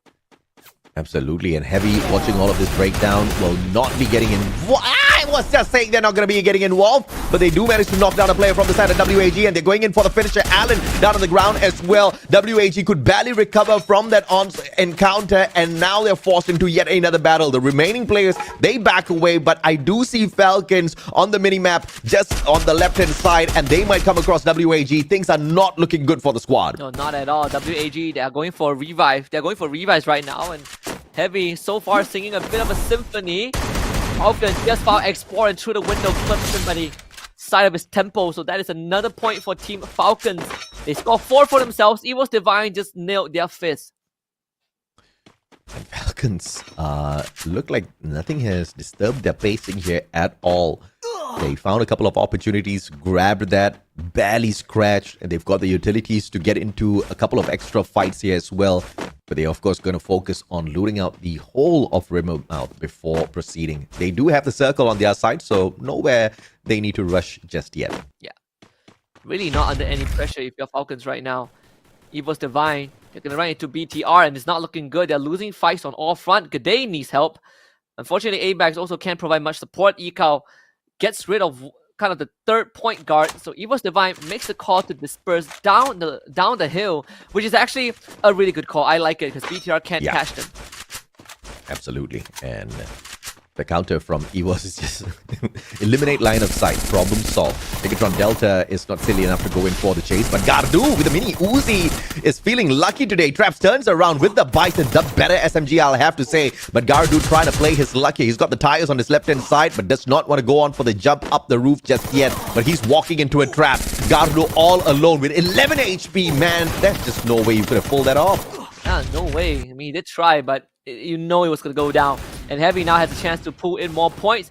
They can get through Expand. It's a 4v3. Expand has the man advantage. EXO not really in the best angle to support, so gotta relocate right now. Heavy going in for the rush again. Expand needs help, but Archab is going to hold his own. Kachik also strikes back. Get Nice goes down. Kapi finds a trade, but Heavy so far outnumbered. They got 5 eliminations, and Expand looks to shut it down right now at Stadium. Heavy losing 3 of their members. Well, it looks like Expand heard us loud and clear. They were like, okay, we're not going to hot drop Mustachio. Calm down. We're going to find the loot first and then we'll hunt them down. Heavy losing 3 players to Expand. 1 final survivor on a revival spree, just like Onyx Olympus. So we are fair game once again. Yeah, very, very fair game. This is more bearable if you're Expand, but a disaster if you're Heavy. RRQ Kazu finds 2 free ones out in the open, putting themselves at 4 points. And GOW at this point of time, they have to be a tad bit nervous if at all either Heavy or Onyx goes into a breakout spree, but it doesn't seem to be the case as of now. Raja finding Peter and his head from afar. On Fire will be able to trade him out. A full-on fight between these 2 squads, and Falcon's actually biting the dust. One more shot can do the job. Coscu with a sliver of health as well. Falcon trying to sustain, but 7 says, no way, boy. One more gets yet another knock, but this could just be the end. 2 more players on the side of Todak being forced to double back down for that recovery, and Falcons will use that opportunity to get away. Yeah, it really came down to one more, landing a shot and buying some time. Todak wants to go for the catch. They can feel the adrenaline, but Jack finds it. Crucial points for both Todak and Onyx Olympus, and Falcons getting knocked out this early is a godsend. Falcons are going to be so annoyed with Jack. It happened at Bermuda, happened again here as well. They might want revenge when they look at that highlight. But WAG up against Todak here. He did get a little bit cheeky trying to go in for that rush, but Wings getting himself clipped. WAG with the 2 players on the rush. The next ball, Bison making things way too easy for him. Wings could barely patch himself up before being sprayed down. 5 eliminations for WAG. But on that revival spree, this is a good recovery from them. Yeah, it is. Even for Todak, right? They didn't really have much that they could work with anyway, so can't really blame them for going down. But losing a lot more than they wanted. Jack finds Raja, so that's point number 2 for Onyx Olympus. Keeps them in a race against Heavy, and that's good news. And Onyx Olympus slowly but surely making the rotation over to this next circle, and nobody is in or around their compound here to disturb them. But once they take that launch pad in, you don't really know who's on the other side, and everybody's rushing in for that launch pad. So this could just be a mistake from Heavy. We'll have to wait and see how Fate kind of eases them in a little bit. WAG gets caught out by Onyx Olympus, who also went on a revival spree. Carlo just found Krillin. That's the 3rd point for Onyx Olympus, who had which the whole team was revived at some point in the game. So again, not the easiest of start to the round, but we've seen Onyx Olympus do it once in game 1. And right now, they don't have to wait until that final phase, right? They are already on the route to recovery. And this is insane. Both Onyx as well as Heavy, they're just proving to us that they've got the fight in them. Speaking of Heavy, yet another player finds Expand and sneaks away a knock, but no elimination claimed just yet. And we jump straight into that action. Heavy does not hold back. Hans attacking from that left-hand side. More knocks coming on through. Make it down on the ground. No secure just yet. Hans will be tagged up from the back, but here comes Get Nice shutting down the players. And Heavy with 7 eliminations strong. Do not take out Expand just yet, but finally they do. 10th spot for Expand, all thanks to the Raging Heavy. And that is just revenge served in the best possible way. You cash in 4 extra points. You take out the team that basically kind of put you in the spot in the first place, and now we turn our attention to Onyx Olympus. This is just cinematic from the observers. Can Onyx Olympus now survive their own trial? That free camp stuff has just been getting better and better week after week in the knockout stage. We are all geared up for a beautiful cinematic showdown at Point Rush as well as the grand finals. I cannot wait to see how we get things done there. But WAG, question is, can you help out your brothers from Vietnam by taking out their competitors, Onyx Olympus? Onyx says nope, as they launch themselves far and away, but perhaps out of the pan into the fire, because now they are in shooting range up against RRQ. They have to play their rotation very, very smartly now. They don't really have much resources to work with. The call to move away actually was good because Gary had nothing. Only one grenade, or only one glue wall. So we'll see if they run into RQ Kazu, they gotta somehow fight their way out of this. I'm like Evo, same like Evo's Divine right now up against BTR. The Indonesians really getting attracted to one another. Aim God takes a grenade but barely takes a scratch. Todak is nearby and they hear this happening. If Ika leads his team to victory up against a 4v4 fair fight against Evo's Divine, I think I'm going to be a tad bit more excited, but I think Ray says no, Mustacho. Let's take him out of the equation first. Beautiful trade back. Apex down on the ground, but Ray does manage that follow-up. Pyong now bleeding out, and Bigatron being forced to go in for this recovery. And Todak watching this breakdown. They want to interfere. Oh boy, not really sure if that's a good idea, Todak. Are you well equipped for this though? Because Twisted Minds is actually behind Todak, so Todak ends up having to completely back off from this engagement. But they might have attracted Evil Divine, who did use a portal goal just now. But it's to look for the last member of Bigatron Delta. And Toja, he's waiting in the blue. He just got wiped out. BTR out. If there's anything that Chinese movie teach me, is you take out the commander, you win the war. Absolutely, they did exactly that, right? Ekal, the one providing them with the extra bit of cheers from the back, was the first one to get knocked down, and that instantly made them scramble. And as they were scampering around the battlefield, obviously even Todak tried to take advantage of that situation. EVOS Divine just the better ones for the time being. Heavy up against RRQ though. A big fight for Heavy. RRQ looks like they want to take this on, but they don't really have a lot of utilities. As you can see, two players have got no grenades on them whatsoever. This has to just be pure mechanical skills with the gunfights. We'll see if Heavy survives this. It puts them in such a good spot. His big brother RRQ, one of the hardest competitor right now, right? If you can get past Big Bro Onyx Olympus, it's just another stepping stone. But Heavy decides to back off for now. RQ Kazu will try to keep them around for as long as possible. How did Ma'al land that shot on the moving target? Vitan now requires assistance, and this bad news for Heavy. They gotta somehow kind of get their entourage, find a safe spot to survive. Fantastic recovery though. They do manage to get in time to Vitan, dropped a double glue wall to make sure it can sustain those bullets, managed to get the pickup, and they continue to run towards this next circle. They'll have to wait and see exactly who tries to gatekeep them. GOW on the other hand, up against Twisted Minds. This is going to be a tough fight for the Vietnamese squad. We'll see Twisted Minds if they can get through this. Oh my! At the end, what an ace! Saming, Exposy, just quick delivery.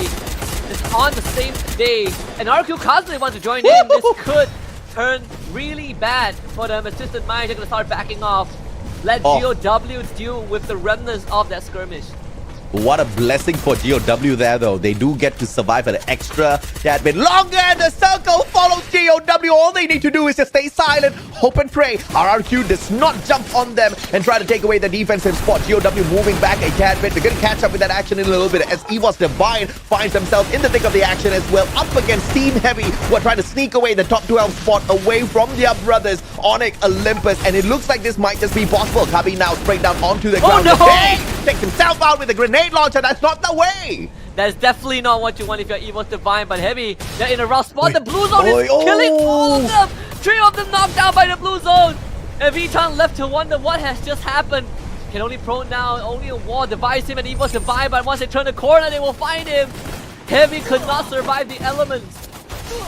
Apex just overshooting this jump with the launch pad here right outside the circle. This was not the plan, I think. And now Ray will bleed out, and Saming taking advantage from afar as well, knocking him down and through the ground. Aim got bleeding out. Apex, the circle will get the damage in. Bye EVOS Divine. The rest of the teams try to say GOW, Twisted Minds, RRQ all at the same time, trying to barrage him with all of the shots. But GOW turns out to be the distraction. They step out of their defenses, and Twisted Minds instantly hops on in for the shutdown. X-Posse gets the job done. Very good attempt to hold on, but Twisted Minds just too ferocious with that rush. Todak somehow are in the final circle, AJ. 3 members left alive. This could be the round of a lifetime. Araja just got found by Ma'al. RQ Kazu is not willing to let this chance slip. 11 eliminations as they look for the potential second Booyah.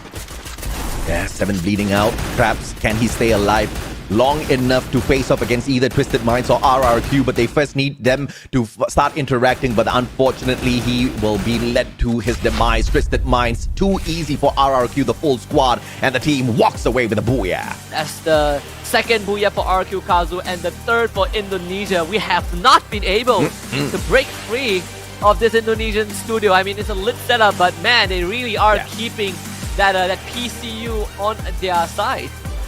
And this is exactly what they're trying to prove, right? When you come down to Jakarta, when you've got all of our fans packing the stadium, when you've got 4 of our teams in here ready to do battle, this is exactly what you can expect. And I say 4 because they are absolutely confident Onyx Olympus is going to break through as well. But let's see if or not RRQ can have their brothers join them. But in the meantime, they are on a mission of their own to beat Buriram at gathering the number of Booyahs overall throughout the whole knockout stage, because this is Booyah number 15. They now need 1 more to overtake Buriram. Yeah, if they can't finish first, at least they set a record for themselves for the most Booyah in a single season. Well, at least in this league itself, but RRQ Kazu really coming online today. Even in the previous round where they didn't get the Booyah, sure, it went over to BTR, but RRQ Kazu still put up a heck of a fight. And this final circle, like you said, is just way too easy for them.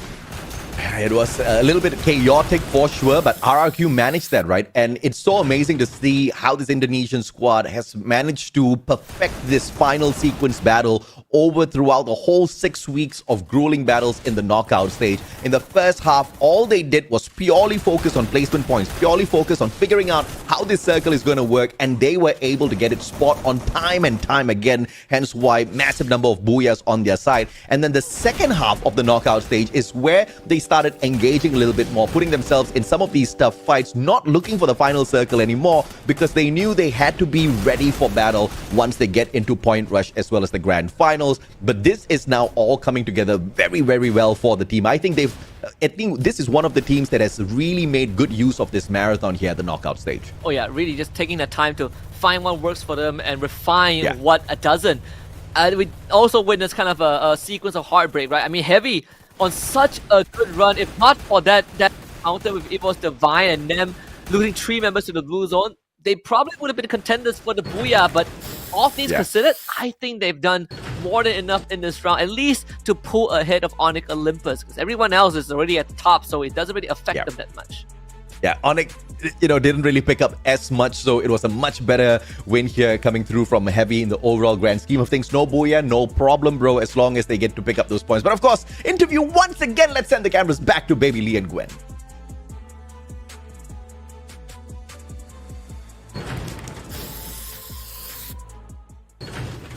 Congratulations, RRQ Kazu, make some noise! We are so excited to see the Indonesian team successfully got triple Booyah. 3 Booyah in a row! Wow! And congratulations to the team. It's a brilliant performance from RRQ Kazu, because this is the second Booyah for them. And now I want to chit chat first with Dude. Hi Dude. Halo, halo. Okay, what do you learn from the previous week? Because you are perfect today. Kalian nih lagi sempurna juga kan mainnya hari ini. Apa sih yang kalian pelajari dari minggu lalu? Enggak ada sih, sekarang kita pengen join circle 1000 poin aja. He said it's pretty much nothing because they just wanna join the 1,000 point circle. 1,000 points. Okay. If you want it, you can get it. Yeah. Okay, so how do you balance practice with rest during the tournament? No. How do you balance practice? Bagaimana cara kalian menyeimbangkan latihan dan bagaimana cara kalian menyeimbangkan latihan pada saat turnamen ini? Gak ada, kita main aja. Tahu-tahu Booyah aja. They said they're basically just playing the tournament, and then they suddenly got Booyah. All right. So, how does your team adapt to different opponents' play styles? Bagaimana cara tim kalian beradaptasi terhadap cara bermain lawan yang berbeda-beda? Nggak ada sih, kita nggak adaptasi, nggak ada apa, cuma main aja hari ini. Ya, cuma main maksimalin biar bisa 1000 poin. Okay, again he said there's nothing that they are adapting. They're just playing the match so they can get the 1,000 points. All right. So last from me, maybe you have a message for one of the team today. Terakhir dari kita, mungkin kamu ada pesan-pesan untuk salah satu tim lain, ada gak? Nggak ada, good luck aja buat yang rebutin 1 slot. Rebutin apa? 1 slot ke final. Okay, good luck. He said there's nothing much that he wants to say. It's just good luck for the other team. All right. So thank you so much and good luck for RRQ Kazu. We cannot wait to see how the next game. And will we get another Booyah or another region? We'll take it. We will see later because Shout Kaiser waiting there. So Kaiser, take it away.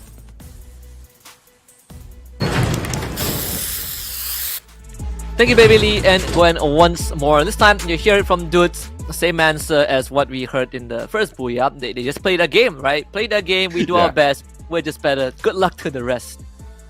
What's your strategy? I don't know. We just play. Do you face any difficulties? Did you formulate any great plans? No, we just go out there. We just play. We just focusing on ourselves. And that is the recipe, right? Just focus on your own success. Focus on just not making any silly mistakes out there. And RRQ clearly has got it right. These boys have been performing very, very well throughout the whole competition. And this is a whole new version of RRQ. I mean, season after season, we've seen them improve.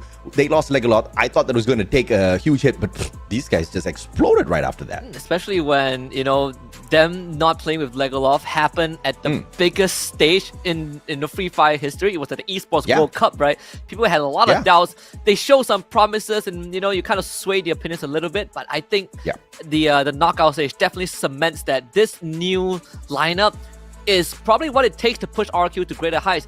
No shade to Legalov though, like he's had a rough time in Team Vamos, but a new start, he probably would take some time to find its footing.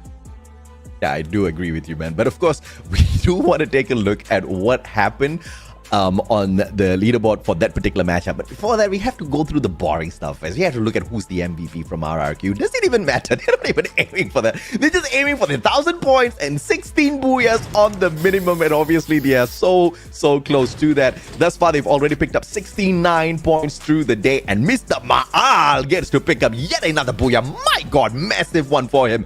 8 eliminations, 4,093 on the damage, 3 headshots. He is back, baby. Yeah, the big boy with the big numbers is really landing shots after shots in a supportive role nonetheless, right? Just playing from afar, he gets the job done, and then he packs up with the Arvon, the AWM, but also rocking the Tatsuya just in case. We've seen that be a thing, even though the patch has kind of, toned Tatsuya down a bit, but you still retain his efficiency, his usefulness in a fight regardless of what roles you are.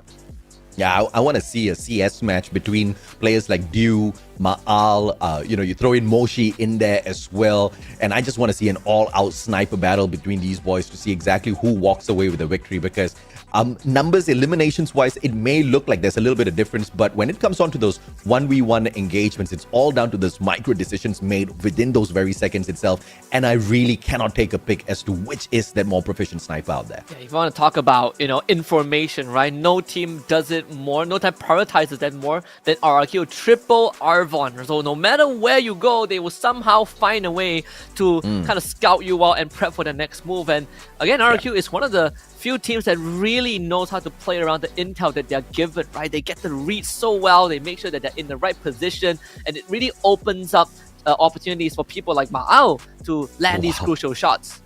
I mean, am I actually seeing this right? 2 players from Heavy getting up on the elimination leader highlights here. 10 eliminations just between Get Nice as well as Hans. Did they only get those 10 eliminations? This one is a big game for Heavy in the grand scheme of things. If this is what it is, they didn't have too shabby of a end to that round as well at Alpine. I think they survived for quite a while before getting taken out of the equation. So this one might just be that game where they pull away from Onyx Olympus quite a little bit. We'll still have to wait and see that one though. But Traps also showing up here. Todak. I mean, they keep surprising us, man. Yesterday, they performed really well. Today, the upward performance still continues, finding themselves in the final circle. How I wish this could have been the version that we got out of Todak from the very start of the knockout stage, because this can pretty much have guaranteed them a slot at the play-ins, sorry, not the play-ins, the point rush as well as the grand finals. That'll also put them close enough to compete, right? Because they are now, it's already lights out, right? The door has closed for Todak. It's we'll see how far they can push it, even though the chances are not really there anymore. Key players for this game, I mean, Achap himself, 7 headshots, not too shabby as a rusher, really putting in the work. And ABAX, he's just full on defensive mode, a prime reason of why Heavy just could not get past him. Yeah, RRQ, EVOS performing well. This one's a no-brainer for sure, especially whenever groups B and C take each other on. Indonesia is definitely going to shine through. But the fact that Todak and Team Expand is getting these highlights as well is very impressive. And we can see, right, time and time again, the players from Expand, they keep getting highlighted for different stats. They do have some sort of capability within them. They just have not sewn it all together with that perfect chemistry just yet. So we'll have to bide our time and see that in the next season. RRQ walks away with 26 points. Right behind them, EVOS Divine, 20, but Heavy on the third spot. Now, this one is a little bit crazy because you can clearly see the hustle. Yeah, it is now becoming a bit more, a bit more dicey for Onyx Olympus, right? You're seeing that gap started to get widened. You're realizing that, man, I can't reach out with one arm and kind of touch the backs of Heavy anymore. We have to have a good round and also guarantee that Heavy doesn't have a good round, and Heavy now has a leeway. Doesn't put them out of the race just yet, but it sure as heck puts them ever so close to PE Sports. 27 points close, and they've got 3 more games to go. An average of 10 points per game can guarantee them a slot already in the top 12, but obviously just going for an average of 10 points per match in the final 3 games that we've got available here will put them at risk, because you never know when Onyx is going to go on that crazy spree once again. In the overall grand scheme of things, clearly just through the booyahs, you can see Onyx is a little bit more proficient of finding that final circle. Yeah, but then you also have to take into account, right? Onyx Olympus has 4 booyahs, whereas Heavy only has 1. So to put that into perspective, Heavy is having a way better knockout stage, or at least the second half of knockout stage, compared to Onyx Olympus. But for those who haven't caught up with what has happened just yet on this final day of knockouts, we are going to take a look at the schedule right now, just to give you guys a bit of a recap of who has been dominating the first 3 rounds. And newsflash is Indonesia. No doubt whatsoever, right? RRQ with a double, Bigatron Delta with a single there, and obviously they'll be looking for more, especially RRQ, because once again, I'm pretty sure, I mean, they mentioned 1,000 points, but I know they are going for the record of the most number of booyahs in the knockout stage. They're now just 1 booyah away from that, and looking at their past performance, this is very, very doable. But of course, I want to pull the conversation back to the performance of Onyx as well as Heavy. That's our main point of conversation today. Even though Onyx has got 4 booyahs as opposed to Heavy with a single one, it is 292 placement points on the side of Heavy and 294 points on the side of Onyx. They're separated by 2 points, bro. And it just shows the consistency that Heavy has been bringing in. No booyah, no problem, as long as they get in towards these final few circles. That has been a big goal for themselves. And I think they have really set their minds to the right thing. Because if they can continue on that spree, then obviously they just get so much closer. But of course, I feel bad for PE Sports. I mean, it's we actually had this conversation for the past, like, what, since the start of the second half of the knockout stage, and every single time PE Sports play, and then, you know, the day ends, and then we would be like, in our own chat group, we would go, oh man, what is going on with PE Sports? Yeah. I have no answer to that, right? It's just, I guess, a bad season for them. They never really recovered ever since EWC, which in of itself is a heartbreak, right? Because they were the only Vietnamese representative, but at least the region is now in good hands. We gotta see how it plays out on Kalahari. You know, this could shift the ties for both Onyx Olympus and Heavy, especially when Onyx Olympus wants to qualify and they are playing in front of a home crowd. Maybe this is where Thailand finally wakes up again. The top 3 teams on this map of Kalahari, Twisted Minds, Falcon, as well as Hua Esports. Bigatron Delta, EVOS, and RRQ are right below them in terms of performance. There's a huge probability the streak of Indonesian booyahs finally ends here on Kalahari, which is pretty epic because we always used to say Kalahari belonged to the Indonesians in the past. It's been like that for at least a good 2 years plus, but I mean, teams are stepping up. BRU, for example, BRU, Falcons, man, the fact that Falcons kind of smashed Kalahari on the world stage was quite a shocker, right? Like they were ripping it away from RRQ at that point of time 2 months ago. But this time, that was when it was revealed that okay, maybe Indonesia's not so good at this map anymore. I had to bite my tongue a lot of times, right? Because every time Falcons win, I'll just be like, man, what is happening to RRQ? But I do know what is happening to Todak. They are getting decimated by WAG right now, with Expand watching from the side.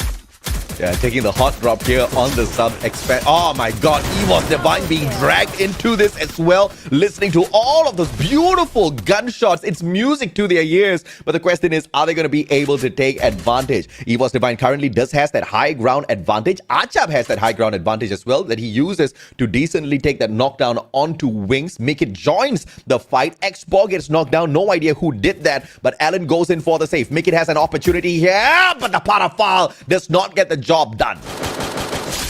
Expand. How much can they pick up from this? They do lose Mikit, but they get 2 in return. Oy. Or maybe now it's not that worth anymore. It's a 2-for-2. It's Todak that takes them out in WAG. Plus EVOS Divine now have a chance to stick their foot back in and really reap the reward. Achab accidentally jumps off the sub, but not landing on solid ground just yet. Kind of loops back up, trying to fight Raja, but doesn't have much health to work with. Picks up the coin, goes to the vending machine, couldn't get a revive before Kabi finds him. Heavy shows up. Falling through the air usually doesn't hurt until the ground stops you. Thankfully, that was not the scenario for him at that point. But now EVOS Divine taking over this fight. But Heavy!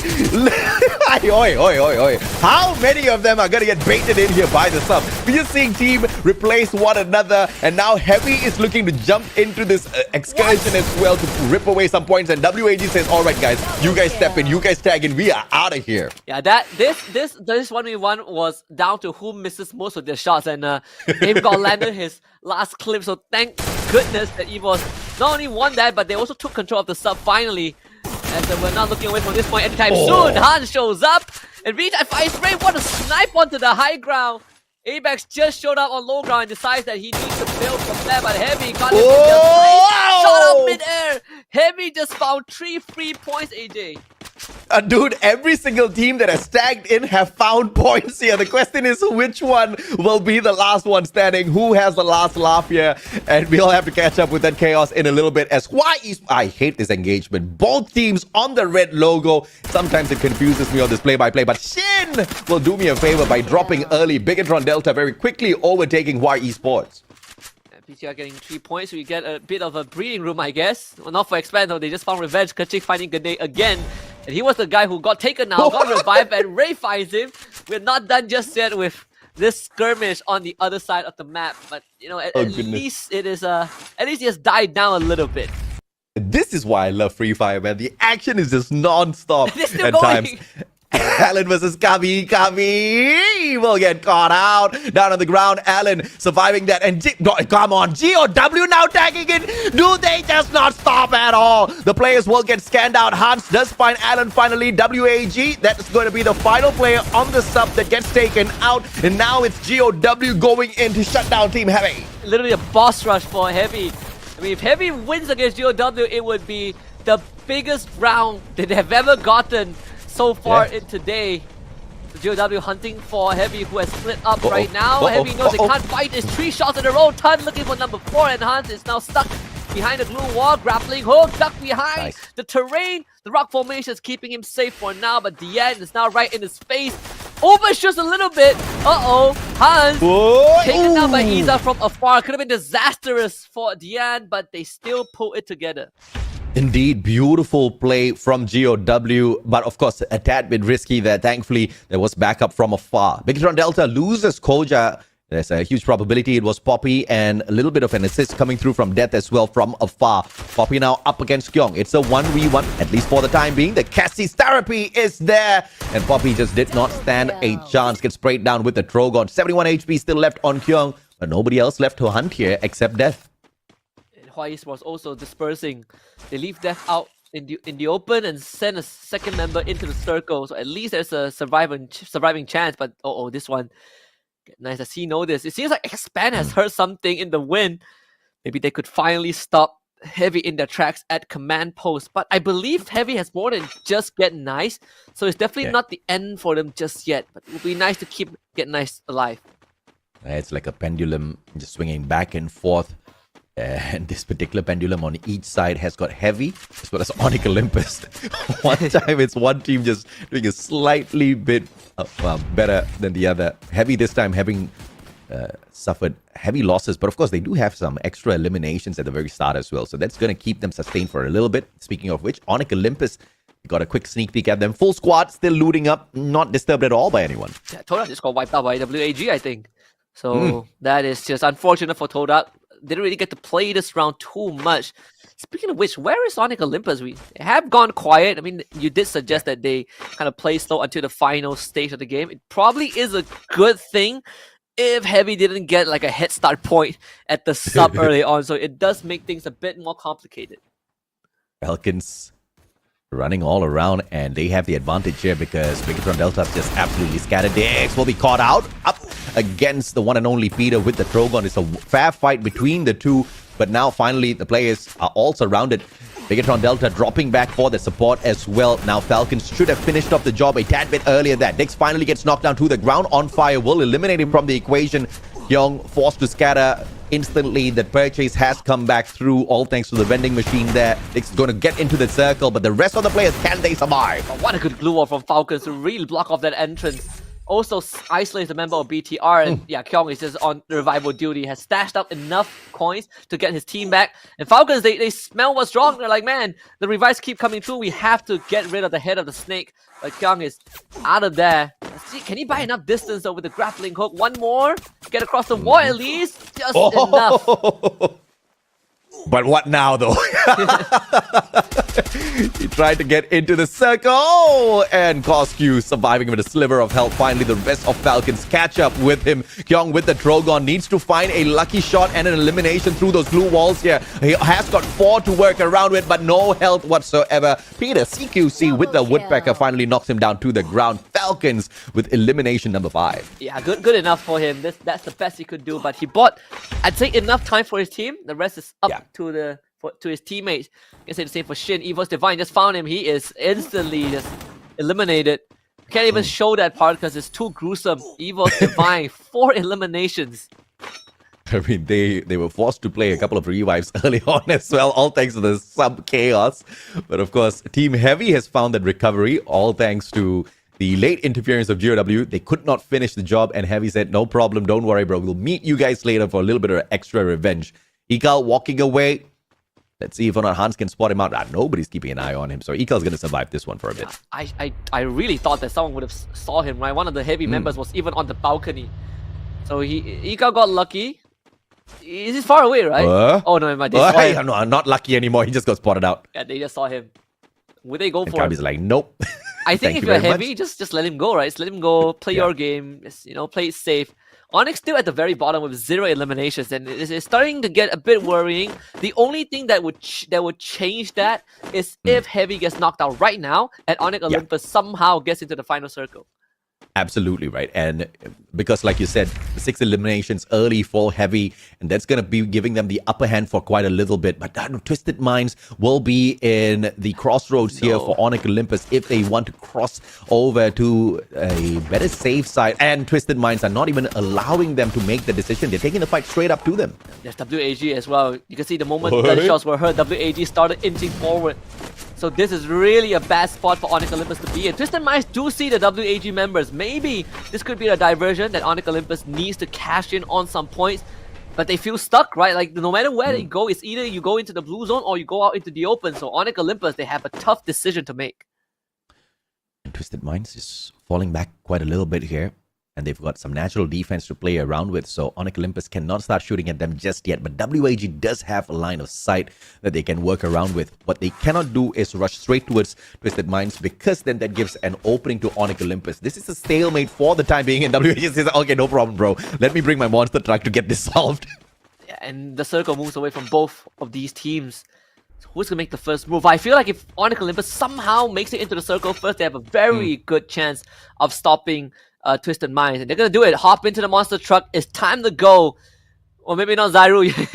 He's a bit late. They got to stop for him. It might be a mistake though, because Twisted Minds now trying to shoot at them. Onyx Olympus.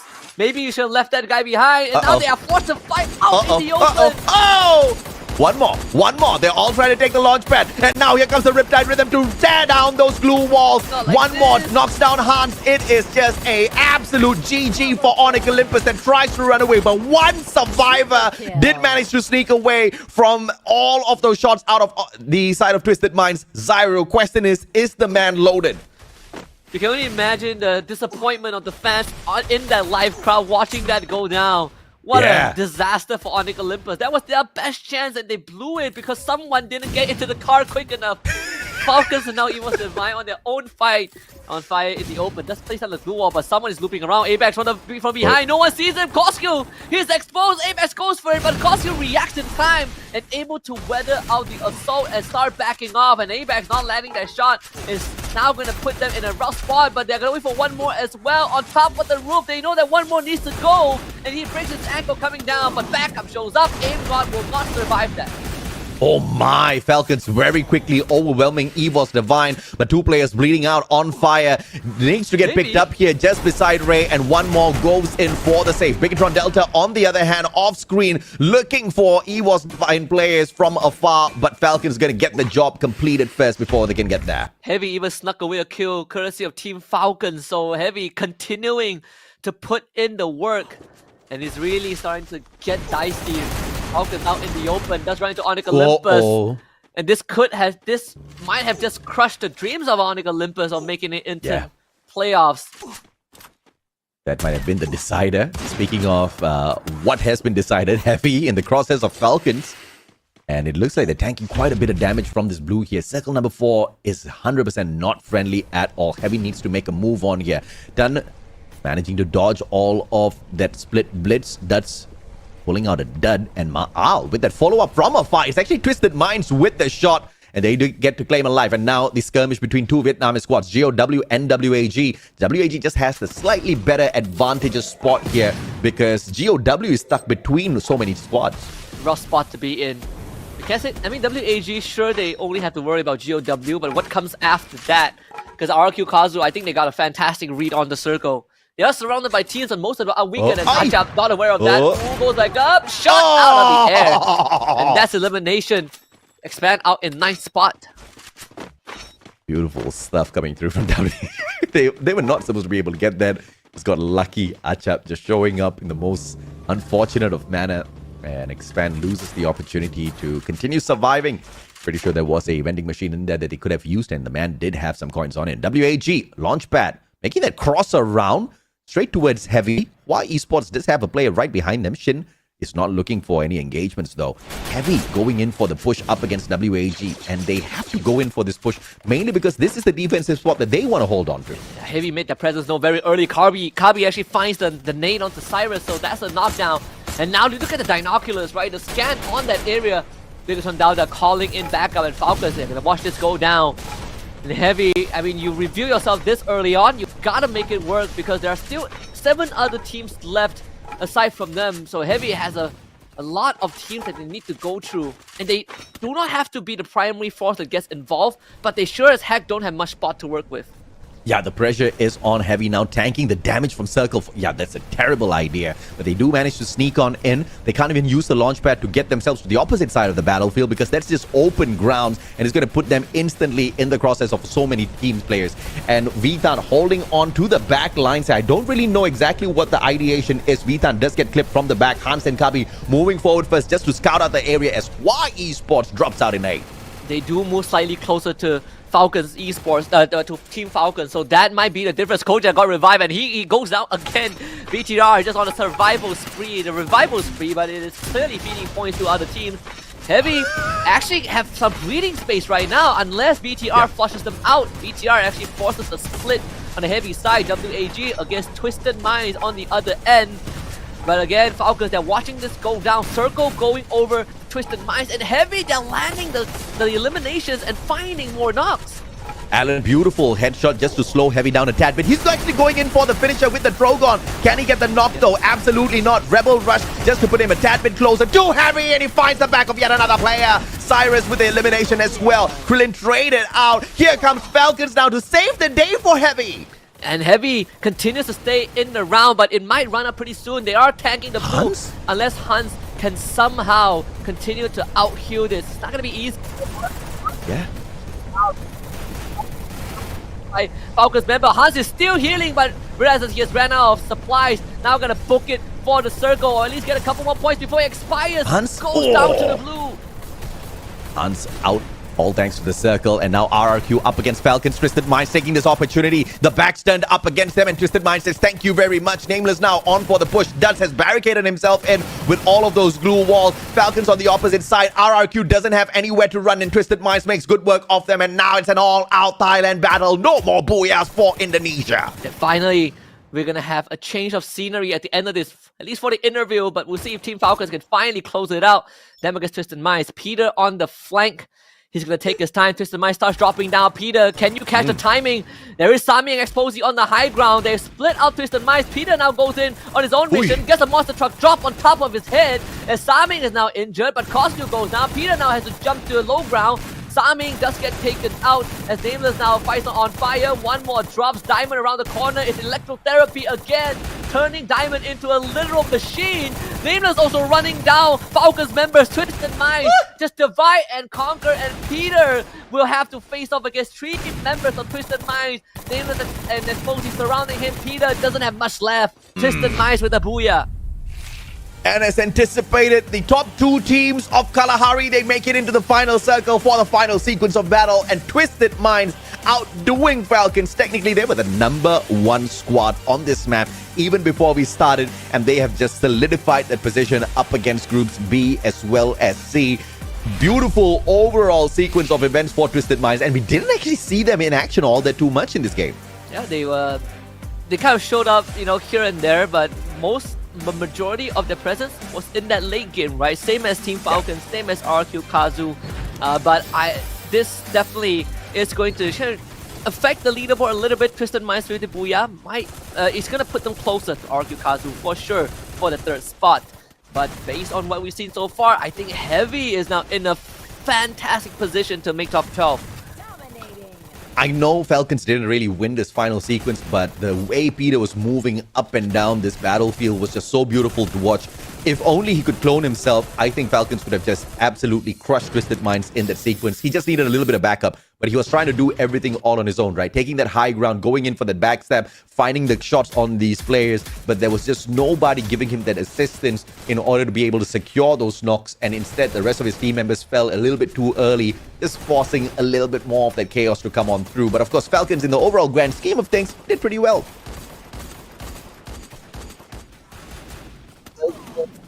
Response from Twisted Minds. The moment they saw Team Falcons send Peter for the backstab, they instantly jumped down, and Peter now has to wrap all the way down, take the animation from the jump as his team gets decimated. So Twisted Minds, again, the adaptation at the very end was very crucial to winning that fight against Team Falcons. Both teams really showing us what high level play is like. And of course, the bigger question was going to be, what did Heavy walk away with, and how much did their opponents who are looking for the exact same spot, right? Onyx Olympus get, because Onyx Olympus bowed out of this lobby way too early for my liking. I mean, I expected it to be a closer fight, but little by little, Heavy is actually leaving Onyx Olympus in the dust and are running to catch up with PE Sports. And I think it can be confirmed, unless, of course, in the final 2 games of the day, the first team to get eliminated is going to be Heavy. PE has to say bye-bye to their 12th spot. But of course, for the first time of the day, let's send the cameras over to Thailand.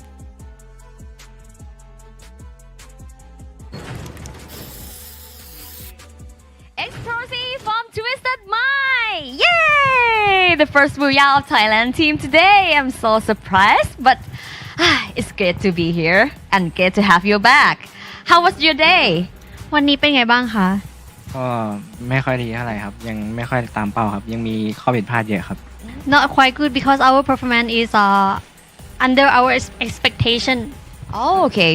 So, what is your expectation? เราคาดหวังอะไรเป้าหมายของเราคืออะไร ก็วันนี้ก็น่าจะเล่นตัดทีมที่ไม่อยากให้เข้าออกไปครับ Today, we try to focus to cut off the team that we don't want them to be in the finals. Talking about the team that you want to cut them out. Now, there are 2 teams that is a contestants for the largest place, which is 12. Between Onyx and Heavy, which team you want them to get into the pilot round? ก็คือพูดถึงว่าทีมที่เราอยากลงไปตัดตอนนี้มันมีอันดับ12ที่เขาแย่งกันอยู่ซึ่ง PE อ่ะจบไปแล้วเหลือ Onyx กับ Heavy 2ทีมเนี้ยถ้าเราต้องเลือกให้ทีมไหนทีมหนึ่งเข้ารอบไปในรอบพอยต์ลัดแกรนด์ไฟนอลเนี่ยเราอยากให้ทีมไหนเข้ามากกว่ากันให้เฮฟวี่เข้าครับเพราะว่าโอนิกเขาชอบมาเข้าหลังบ้านผมครับ I want Heavy to get into the finals because Onyx away come after us and trying to get our point. Onyx away come after you. Does it mean that you don't have any confidence to fight with Onyx? ที่เขาชอบมาเข้าหลังเนี่ยจริงๆแล้วเพราะว่าเราแบบไม่มั่นใจในการไฟกับเขาหรือเปล่าเราถึงกังวลเรื่องเขาเข้าหลังอ่ะไม่ครับเพราะว่าเขาชอบมาแจมหลังครับIt's not like that. It's because they like to get into our fight and try to get the point from us. So like Onyx good at pick the timing to fight, something like that. So can we expect more from you because I feel like Twisted Mind performance is not that stay still. You cannot control your performance. Do we have to worry about you?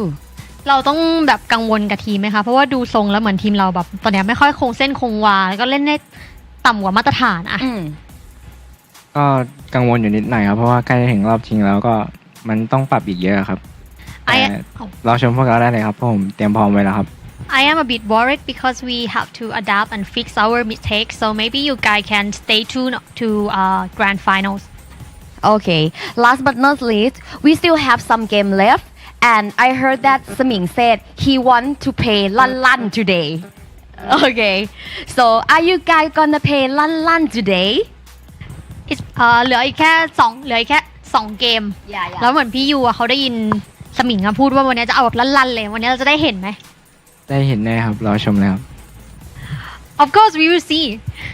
Okay, so guys, we will have 2 game left.So now back to you, Shoutcaster. Can't wait for the game.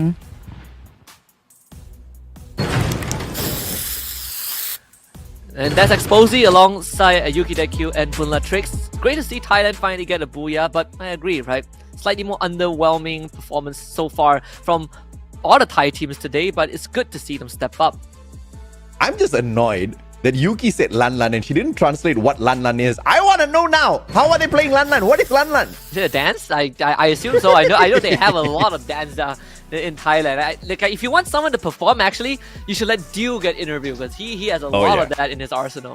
But MVP for this round, we got Diamond with the Tatsuya 3k, almost 3.1k damage, 4 headshots and 4 eliminations.And of course, the hope of RRQ overtaking Buriram is seeming a tad bit slim here with the way they performed earlier. And if Thailand continues to make these runs, if we get the exact same pick here of Kalahari for that random map, then it's going to be a tad bit difficult for them to make that break at the end of the day because Nextera is not really the strongest map for RRQ. So Twisted Minds is actually going to be having quite a bit of fun because Twisted Minds is also pretty proficient at looking for those points on Nextera. This could just potentially be a back-to-back for them.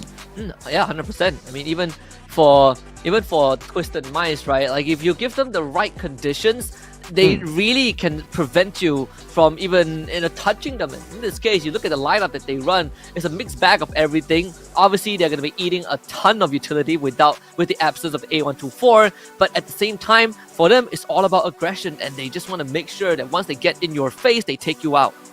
Yeah, that Cassie being worked in there as well. That basic therapy clearly working very well for the squad. And we have seen it so effectively used by so many of the teams out there, especially the Russians being buffed with that extra bit of layer on them just to be able to sustain a little bit longer in those engagements. And it's one of the things that this squad takes good advantage of. A total elimination here. What is this? 8 plus 5. Do the math for me, please, Husky. 8 plus 5 is 13.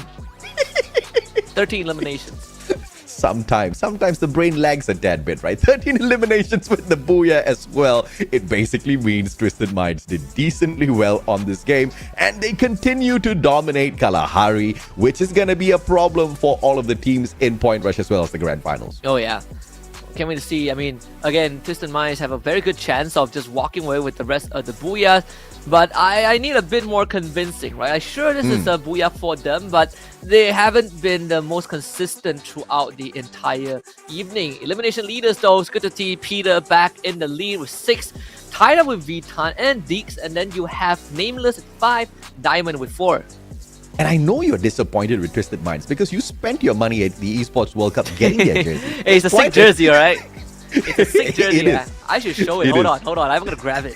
If they get the next Booyah as well, you should definitely flex it. I mean, I love the jersey as well. They've got it rocked pretty beautifully. Nameless and Diamond both showing up here, but Peter, of course, going to steal their thunder with the 6 eliminations. Vitan and Dix right beside him. I mean, overall, Heavy had a beautiful game this time around. I can't wait to see exactly how many points they picked up. Falcons, once again, the highlight for one more with 3,572 damage, 13 headshots from Dix this time around. And okay, let's not highlight this. 3 grenades from G'day. Now I understand why some of the other Indonesians are making fun of him. I mean, to be fair, it's didn't really have he couldn't really do much this game, right? I'm surprised we didn't see a lot more grenades. I thought it would be one of the heavy players, because I think Kabi, because I did see him lob a few in the final sequence, but amazing performance to land 13 headshots in a single round. That is not easy to do. 25 points for Twisted Minds this round. Falcons got 22, Heavy with a big fat 17, and where's Zonic? Only 1. Oh man, okay, all right, this is about to seal the deal right here. Once again, the only way Heavy does not make it is if they literally bomb out just like Onyx in the next 2 games. But the way they've been so consistent throughout the whole day gives me the confidence that Heavy is about to celebrate, and PE Esports may just cry by the end of the day. And I'm not surprised to see the 3 grenades by G'day, because EVOS actually walked away with just 5 points on that map. Oh yeah. And this is getting closer and closer, I mean, to the end game, right? It's fair to say that RQ Kazu will remain 3rd spot at the end of this. It's more of a matter of whether Twisted Minds can overtake them and whether RQ Kazu can kind of overtake BRU in terms of Booyah count. But we have finally come to the final chapter of this knockout stage. It's Heavy and Onyx, Olympus. Heavy very close to making it to top 12. And once they make it to 12th spot, the door closes for Onyx Olympus. Okay, Heavy, I love you, but I'm about to make a very, very big wish here.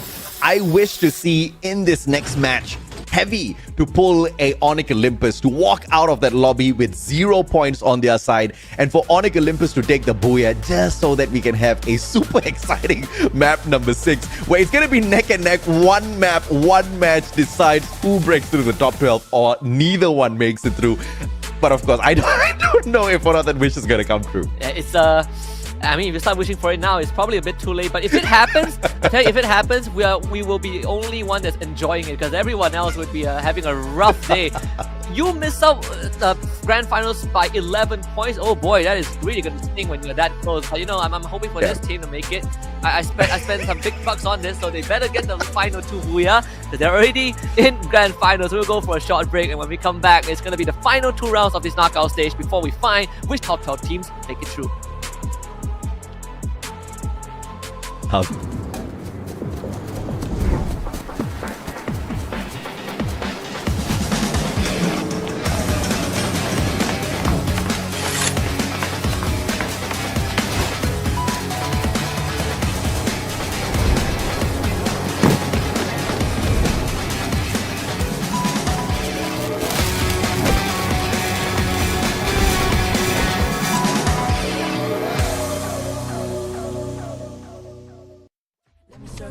I'm like circle.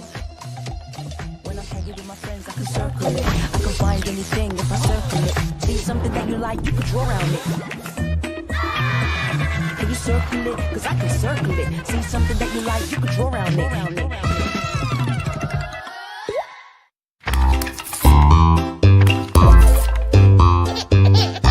Cypher has no means of escape to close this game out and secure the first Booyah of the day. And now AG will look down towards our nominee for the Mobies here, Moshi on the opposite side, and he takes. See you Indo. Don't cry, gonna be flanked from both Foki as well as Jump God, and this is the end for PE and secures that Booyah.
circle it. I can find anything if I circle it. Let me circle it. I'm like circle. When I'm hanging with my friends, I can circle it. I can find anything if I circle it. See something that you like, you can draw around it. Can you circle it? Cause I can circle it. See something that you like, you can draw around it.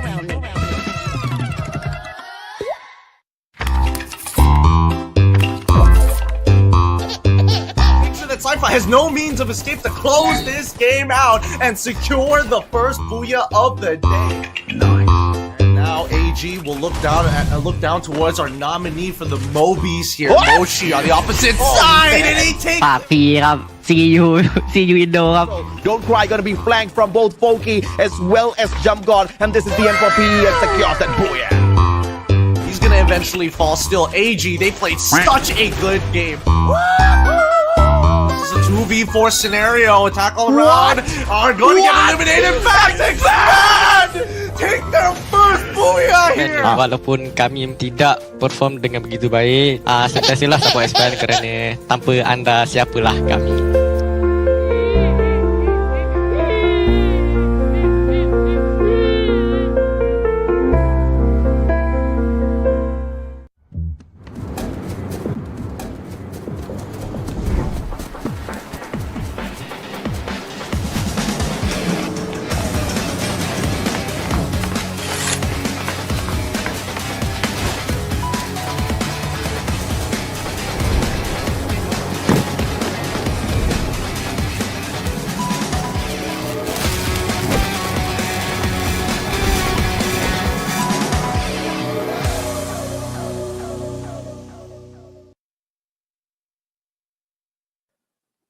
Welcome back to the Free Fire World Series Southeast Asia Knockout Stage. This is the last day and also the penultimate before we finalize our top 12 teams. Nextera coming up, and you have me, Husky, alongside the Mustachio AJ to wrap up today. I think Heavy has got a walk in the park now to replace PE Sports, but it is still a hope here for Onyx Olympus. If I get my manifestation to come through, Husky, they need 39 points. Okay, that's too many points for a team that's trying to break into the top 12. 2 more games to go. They have been pretty inconsistent throughout the day, but you never know. When your back is up against the wall, suddenly you just go berserk, right? That's what I'm hoping out of Onyx Olympus. And I'm sorry, Heavy, I've just been cheering for you a little bit too much, okay? You guys got to chill for a bit now. Just do it in the last game.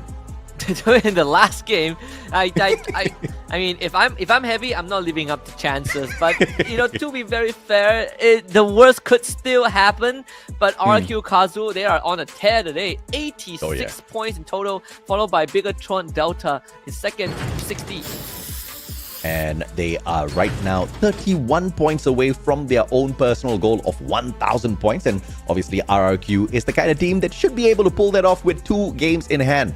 But looking at Nextera, there are a couple of teams that we do need to drop out of this top 3 list. That's AG Global as well as Buriram. They're not playing today. So we have to focus on WAG, Twisted Minds as well as Falcons. Once again, 2 Thai teams showing up. But WAG, just the anomaly on Nextera. They are unusually good at this map. Many teams have faltered when they go up against this squad. I mean, it's not just with the placements, right? It is with the eliminations as well. 142 eliminations, more than all of the other teams, which is crazy even for WAG. Yeah, really out of this world. WAG even today haven't really been the flashiest team, but I feel like they should be able to remain unmoved on the leaderboard. Just 7th place, right? Not too shabby. Right, the only Vietnamese team in top 10. I don't see Hua or GW making it into that spot. Well, Hua is in 10th spot, but that's pretty much it. Again, WAG, you look at the last season, you say that they're in top 10, they barely made top 12, right? Like, this is a good improvement. I mean, all it took was PE Esports to show them that, look, all you need to do is dream and then hustle. You'll be able to get it done. And WAG was like, what? Really? It's just that easy? Yes, it is that easy. I mean, 10 booyahs out of WAG, dude. I've got my mind blown for sure by the brand, but I'm just looking for consistency. They've been able to be pretty consistent throughout the whole competition, but season after season, that's going to be a question for sure. Top 3 players, I mean, I'm very surprised to see one from the side of Todak out there with the Woodpecker. Yeah. It is a weapon that has kind of always hovered around. You never really you can never really let it go, but it's almost never at the top, at least in the recent year. We'll see, this is going to be Nextera coming up next, and things are going to start getting really dicey. And I don't know what map we're going to get later on for map number 6, but RRQ will definitely be hoping and praying for either Alpine or Purgatory just to make sure the odds are in their favor for 16 booyahs in the knockout stage. But I'm looking for something where you're going to see the Vietnamese squads perform a little bit better on the last match. But Nextera, my biggest question is, will Onyx Olympus be able to break their curse? They have been having a horrible time on this map, and if there's a good time to change it, now is that time. Yeah, the situation has changed, right? They no longer have control of the whole situation. It's up to them to give all they got, and also needing the stars to align. Starts with the drop spot though. We're cutting right through the middle, a bit of a kind of a hot drop on Intellect Center, Expand and BTR. Meanwhile, Onyx Olympus is going to go to Mud side. That's where Hua Esports is going to be at. Heavy taking that super split, just like Onyx Olympus. I don't know who's feeding them the information that is good strategy. I hate that strategy, but let's see how they end up in that final circle later on. If it works out, I'll take an L on that opinion. Expand up against Bigatron Delta very early on. Yet another opportunity for Expand to show off, and Diggs gets clipped by Make It. Beautiful play from this kid once again, but out of nowhere, Kyong and Ko just step up. And this is going to be very important. I mean, at least for Bigatron Delta to keep that point when they're in control. Expand is going to try their best. Jake exposed to the elements. Kyong, let's go down though, Make It good snipe. But Ika just guns him down with the revolver. Expand still. 2 more members left standing, and now leave it to 1. Job, no chance. Bigatron Delta with the elimination.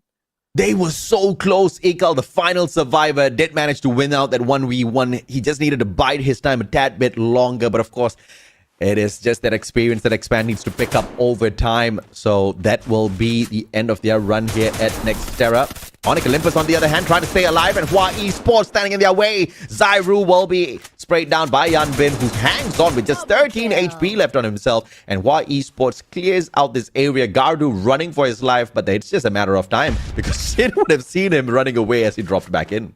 Oh yeah, GOW, they do have an injured member, but nothing too much that they can't recover from. They did wipe out 3 members of Todak. So Todak also on the run, just trying to survive against the elements right now. GOW have plenty of space to work with at the museum. It's gonna get healed up by Demon. And this 4 points is massive for GOW, right? Oh, I say MGO actually gets gunned down by WAG. The play by Krillin here from afar just managed to get a beautiful spray. G'day splits from the squad as the insurance policy for the team. Allen, a good recovery here as he did manage to get a knock onto Ray, but from the opposite, and he gets sprayed down.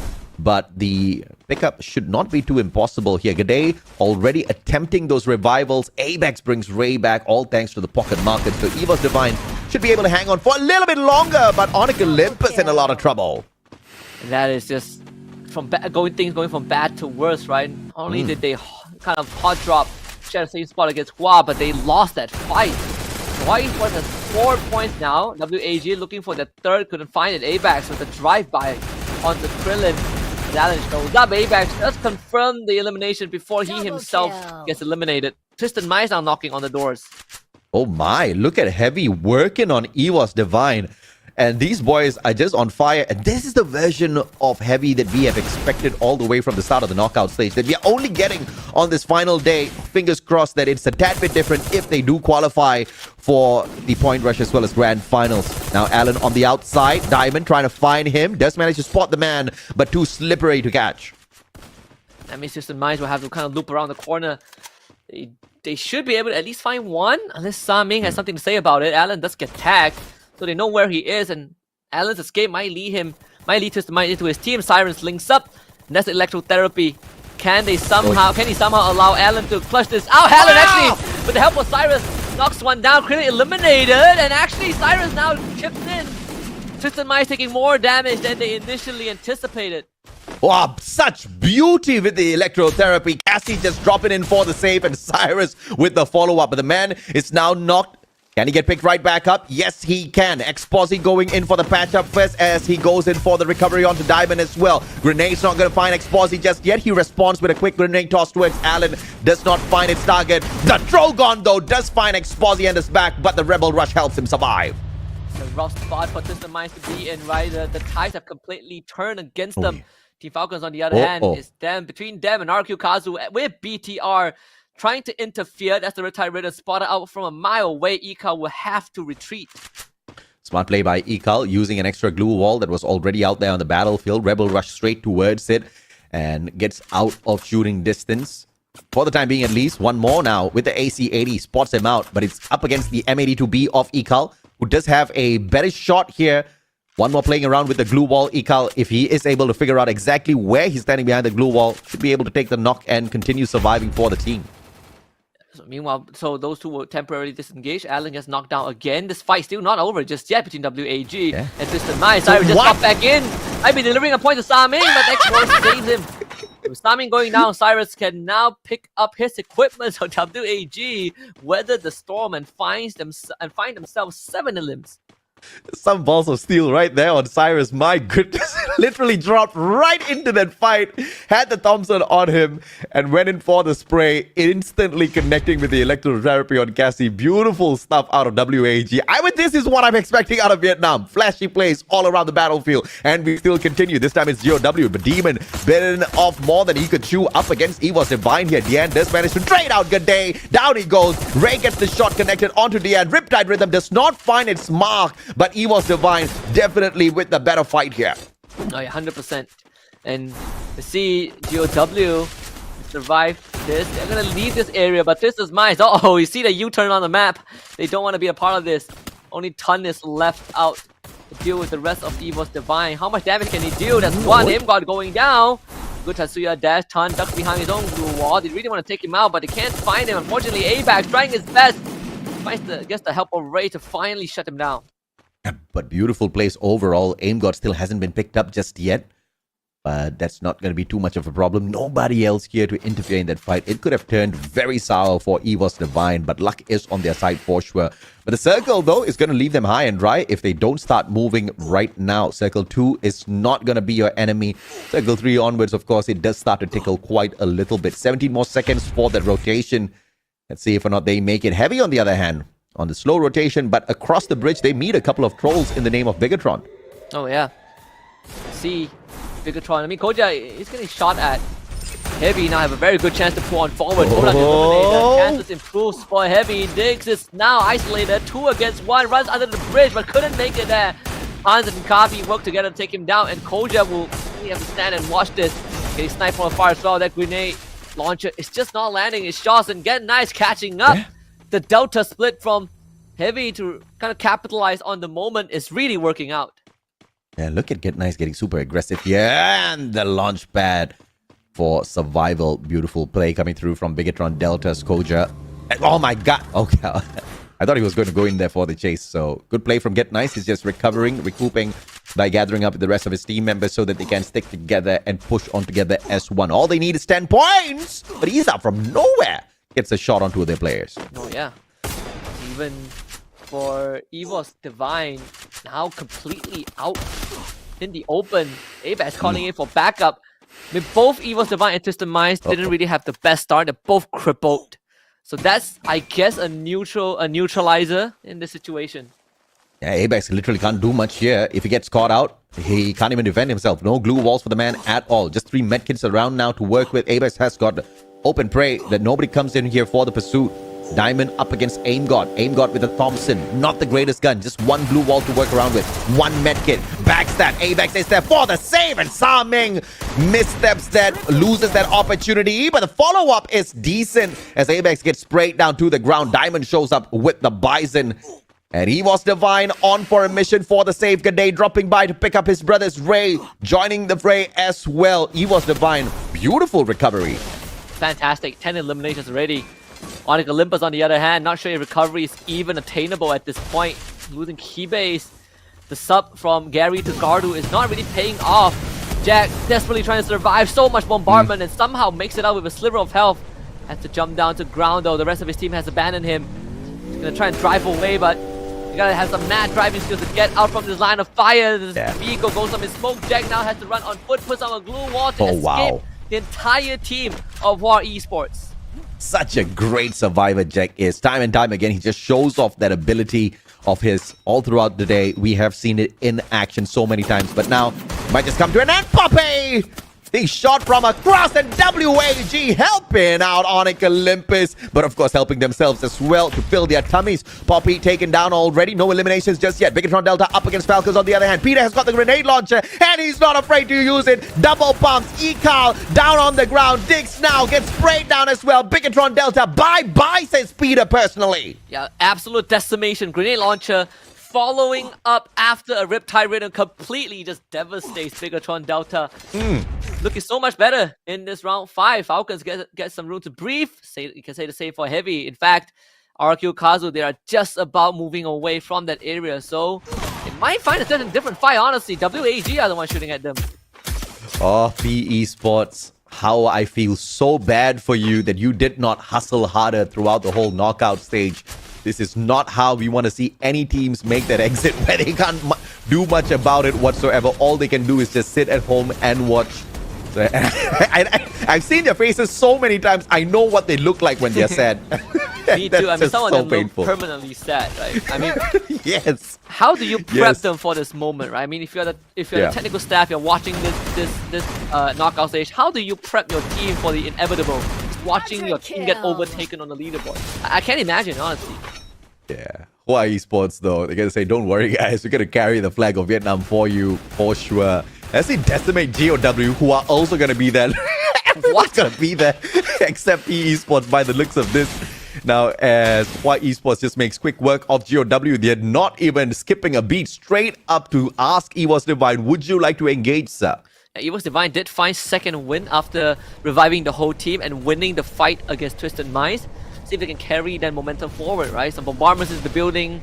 Doesn't really connect. Shin does have a decent angle to work with, but instantly spotted out. He is gone.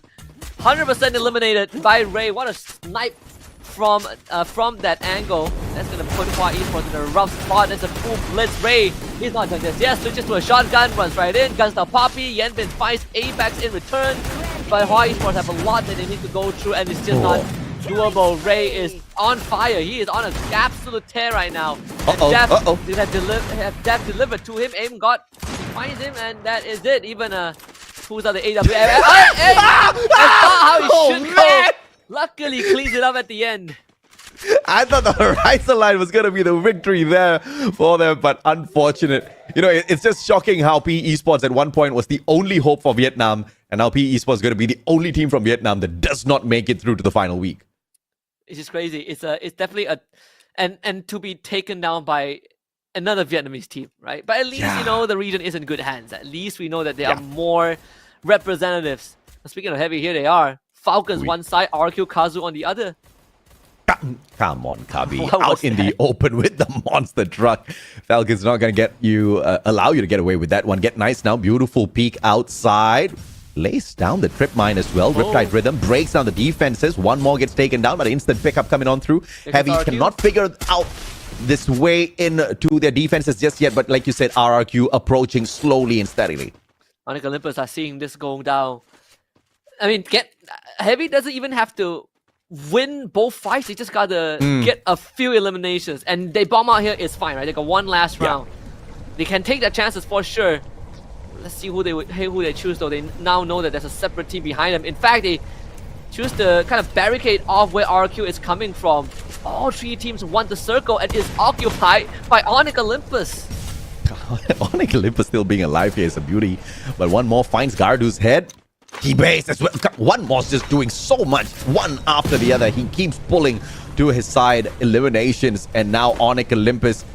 Their recovery is going to be a little tough for them as they are joined by their brothers EVOS Divine straight in the middle of the circle. Thankfully, there's so many tents here to occupy that Onyx Olympus can stay alive for a little bit longer. They did lose one of their members to Falcons though. Heavy caught in the same spot as we've seen them in. Hard position to be in. How do you make that rotation? You could take the RQ building if RQ moves, but it is a gamble. They are starting to congregate in the middle. Bye-bye, Onyx. Falcons say. and eliminated in 6th spot. And look at Heavy, just playing the survival game at this point. No, So well as I was done. saying, they were trying to play survival. Just tossed a glue wall melter straight up against opponents that can instantly crush them. But thankfully, RRQ is distracted with EVOS Divine, so they're not going to try to respond to the players of Heavy just yet. But they're too much in close proximity here. Hans finally making the move. The circle's going to hurt. Do not make that mistake again, Heavy. They make the exact same mistake, and the punishment comes on through. Thankfully, the punishment is at the knockout stage. Fingers crossed they do not repeat it later on at Point Rush in the Grand Finals. I mean, it's really nothing much they could do, right? Most of the teams were on that western side, unless there is a rotation. We see, I believe, Tatsuya Dash being used. One last survivor for Heavy. How long can he survive? Maybe he can make it to top 4. That would be a miracle. But the blue zone is still coming in. Hans is trying to out-heal this. Just knocked down by a stray explosive. And He's got the horizon line, though. That should be him, right? I mean, he's going to tap back up. Goes for the rush. There's going to be RQ right behind it. He doesn't see it. He's got the horizon light on him, and he's back on his feet. Come on, Hans. Get it, baby. Top 3 at the very least. Now, glue wall melters. EVOS Divine going in for the hunt as well. Hans has got himself barricaded up already. The horizon line has been used up, and finally he expires. But a good enough show indeed for us. Out in 5th. He's done enough. EVOS Divine follows up in 4th. And now the top 3. WAG waging war, looking for the victory here, but allowing Falcons to take on RRQ first, and they want to hop on in a little bit later. And in Vietnam, most likely, RRQ can pull off the comeback of a lifetime like they did in round 1, but they're down to just one person though. In fact, WAG are the team with the lead. They're gonna split up. Krillin goes down first. Explore Cyrus wants to come in for the backup, but it's too late. Falcons, they are down one man on fire, trying to survive on a cerebral pelt, couldn't make it. And now Koskyu, last man alive. Big boy, it's your time to shine, but Koskyu is just overwhelmed by the blue, and WAG locks it in for the first booyah of the day. 5th freaking booyah on Nextera, the kings of Nextera, the one and only WAG. This just keeps blowing my mind. The consistency from the team cannot be expected from anywhere else except this map. A total of 11 booyahs thus far, 5 of them from Nextera. I think it's fair to say they love this map. Almost half the booyahs that they've gotten came from this map. Just it's a gift that keeps giving. WAG, we've highlighted certain members. I mean, Export has always been in the spotlight, but we really see all of them step up today.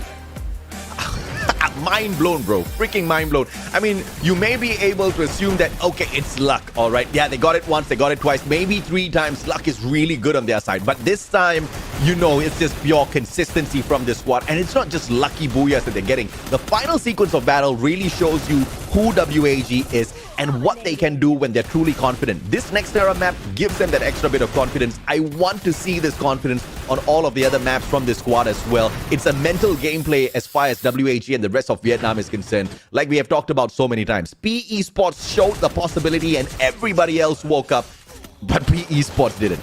Yeah.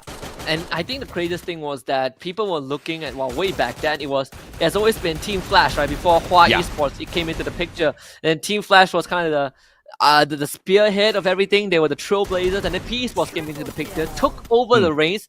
Now it's good to see the torch being passed on. I think it's at least there's a positive ending note to it. Despite PE Sports, basically almost 99% guaranteed will not make it unless Heavy somehow kind of bombs out the last round and then no one makes it.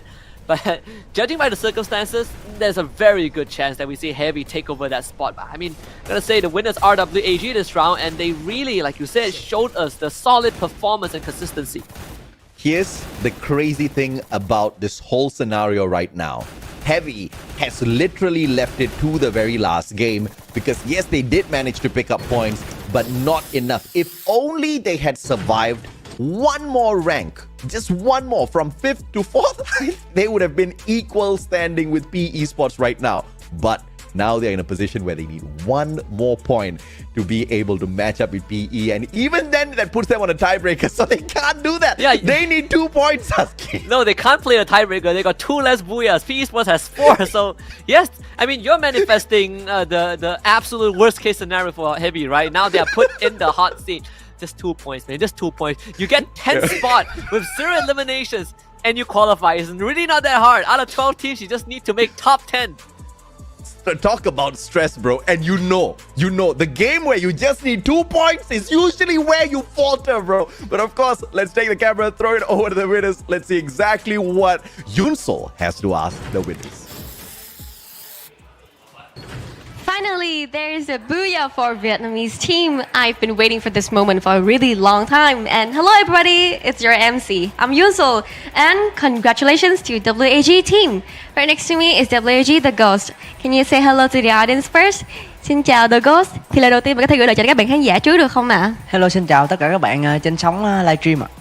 So this has been our 5th games, and how do you feel right now? Just a basic questions and overall of the tournament. Thì chúng ta cũng đã đến với trận thi đấu thứ 5 và sắp qua trận thi đấu thứ 6 rồi, và các bạn đã lấy được chiếc booyah rất là xuất sắc. Thì cảm nghĩ của Man như thế nào về ngày hôm nay và cũng như là tổng quan của cả giải đấu ạ? Mình cảm thấy ngày hôm nay thì các thành viên WG đã thi đấu đúng với mục tiêu mà đội mình đề ra trong lúc chưa bắt đầu.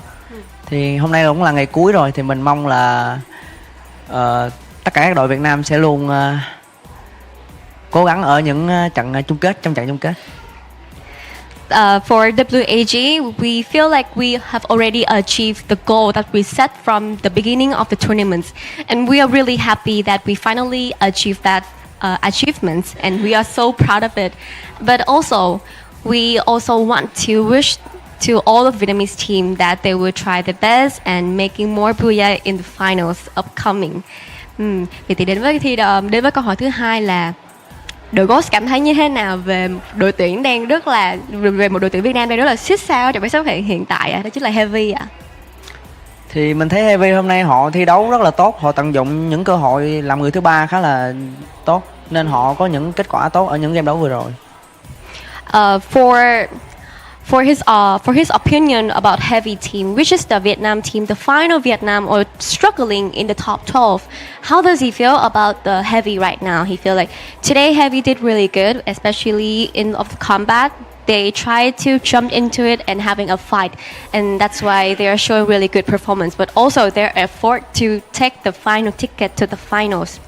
So, since we are really close to our slot to go to Surabaya, what is your thoughts about Surabaya, Indonesia, and also what will you and your team doing there? Thì chúng ta là đã chắc suất đến được với Surabaya, Indonesia rồi. Thì không biết là Ma đã có xem sơ qua về Surabaya và có ý định là đội của mình sẽ làm gì ở đó chưa ạ? Mình thì thật ra thì hiện tại mình chưa biết gì về Indo và mình cũng chưa nghiên cứu gì về địa điểm thi đấu hay là tất cả những thứ về sắp tới. Mình chỉ quan tâm đến đội mình thôi. Mình chỉ muốn đội mình tập trung thi đấu nhất có thể, có kết quả tốt nhất thôi. Nói về thì ở trong cái trận chung kết lần này thì bạn sẽ đặt mục tiêu của mình là top bao nhiêu ạ? Thì đối với mình thì hiện tại team mình luôn đặt mục tiêu cao nhất đó chính là vô địch. As my thoughts for Surabaya, we haven't do any research about it, so we don't know much about Surabaya or Indonesia. But we feel like the only thing that we need to care is our team is WAG, so that's why we would try our best and stay consistent in practicing while we were in Surabaya. But also, I also asked him like, what is your goal in the finals match? As always, we always want to reach the highest place, which is the championship. So we will try our best. Thì cuối cùng cũng sẽ đến với trận thi đấu thứ 6 rồi. Thì tất nhiên là tất cả các đội cũng sẽ thi đấu hết mình thôi. Thì The Ghost có lời nào muốn gửi đến các bạn khán giả không ạ? Mình đây cũng là game đấu sắp đến game đấu cuối cùng rồi. Mình mong các bạn hãy theo dõi ủng hộ cho 3 đội tuyển Việt Nam ngày hôm nay. Okay. So for his thought of his viewer, he just want to say that this is the end, the final match of the game in this week already. We will try our best and please keep supporting for us and look forward to support for 4 Vietnamese team. That's all he want to say. Cảm ơn các bạn rất là nhiều vì đã theo dõi phần phỏng vấn của mình và WAG The Ghost. Một lần nữa xin được chúc mừng các bạn vì đã có một cái màn thi đấu vô cùng xuất sắc. Và tất nhiên hãy cùng chúng mình theo dõi trận đấu cuối cùng, bởi vì đây sẽ là một trận đấu để quyết định rằng Heavy có chắc chắn là được tham dự ở trong vòng chung kết này hay chưa nhé. Thank you so much for watching our interview with me and WAG The Ghost. See you guys hoping in the next game. See ya! Everybody's excited to see their own teams at Surabaya. I'm excited to see Yunsol at Surabaya. Hashtag the best host with the best questions out there, right? But dude, Husky, I've been on the heavy bandwagon throughout the whole day, and now I'm going to switch sides. Don't hop I'm gonna off now, switch man. to the PE side, bro. They've No, got one no. more match. They need 1 point. Okay, they need 2 points. Okay, and I'm saying they're gonna crash and burn, and PE Sports is gonna keep their 12. You can't be that fair weather fan, okay? You can't just jump off the bandwagon in the last round. Hey, I've helped them. I've helped manifest this for them already, and now they're on their own. I am jumping off of this bandwagon. Whatever they earn now is purely due to their own merit. I gotta help out PE a little bit. I love those boys. Yeah, I mean, I've been helping up PE for the past 3 weeks. Apparently, that didn't work out. So, I mean, it really comes down to how heavy is gonna pull it off. But at least I know that Alan pulled it off big time. Trying to pull off the. Is this supposed to be a W or a heart shape? I can't figure it out. Okay, Husky, I don't know in what world you come from. That's definitely not a heart. I think he got the W upside down, but never mind. I hope Yunsol asked him at one point exactly what he was trying to do there, whether it's an M or a W. Either way, he's our MVP from this game. With the Tatsuya, we saw him work his battles out there on the battlefield. 6 eliminations into. You see? So, bro, this is how you do it. That's W, right? Yeah. That's W. This is W. They're like, bro, it's wrong letter in the alphabet series, bro. Yes, like, it's gotta be upside down. This is how you gather your chakra, you know. Either way, they've done enough to really impress us for sure. 11 booyahs throughout the whole knockout stage. The 4th best team in terms of booyah collection, just 1 below AG Global. For WAG, that is a phenomenal run for sure. Yeah, I don't recall any Vietnamese team ever getting close to even having 11 booyahs, let alone I think 5 or 6 booyahs in recent times, right? And we're talking about extended knockout stage, not the old format. So yeah, I mean, WAG really is kind of a standout. And sure, I think Huawei Sports is kind of the dark horse of Vietnam, but WAG, I feel like for as long as they've been in the competitive landscape, this is a big surprise. They just came out of nowhere with their newly improved roster, newly improved performance, and even making it onto the elim leader board with Alan in 4th place with 6 eliminations.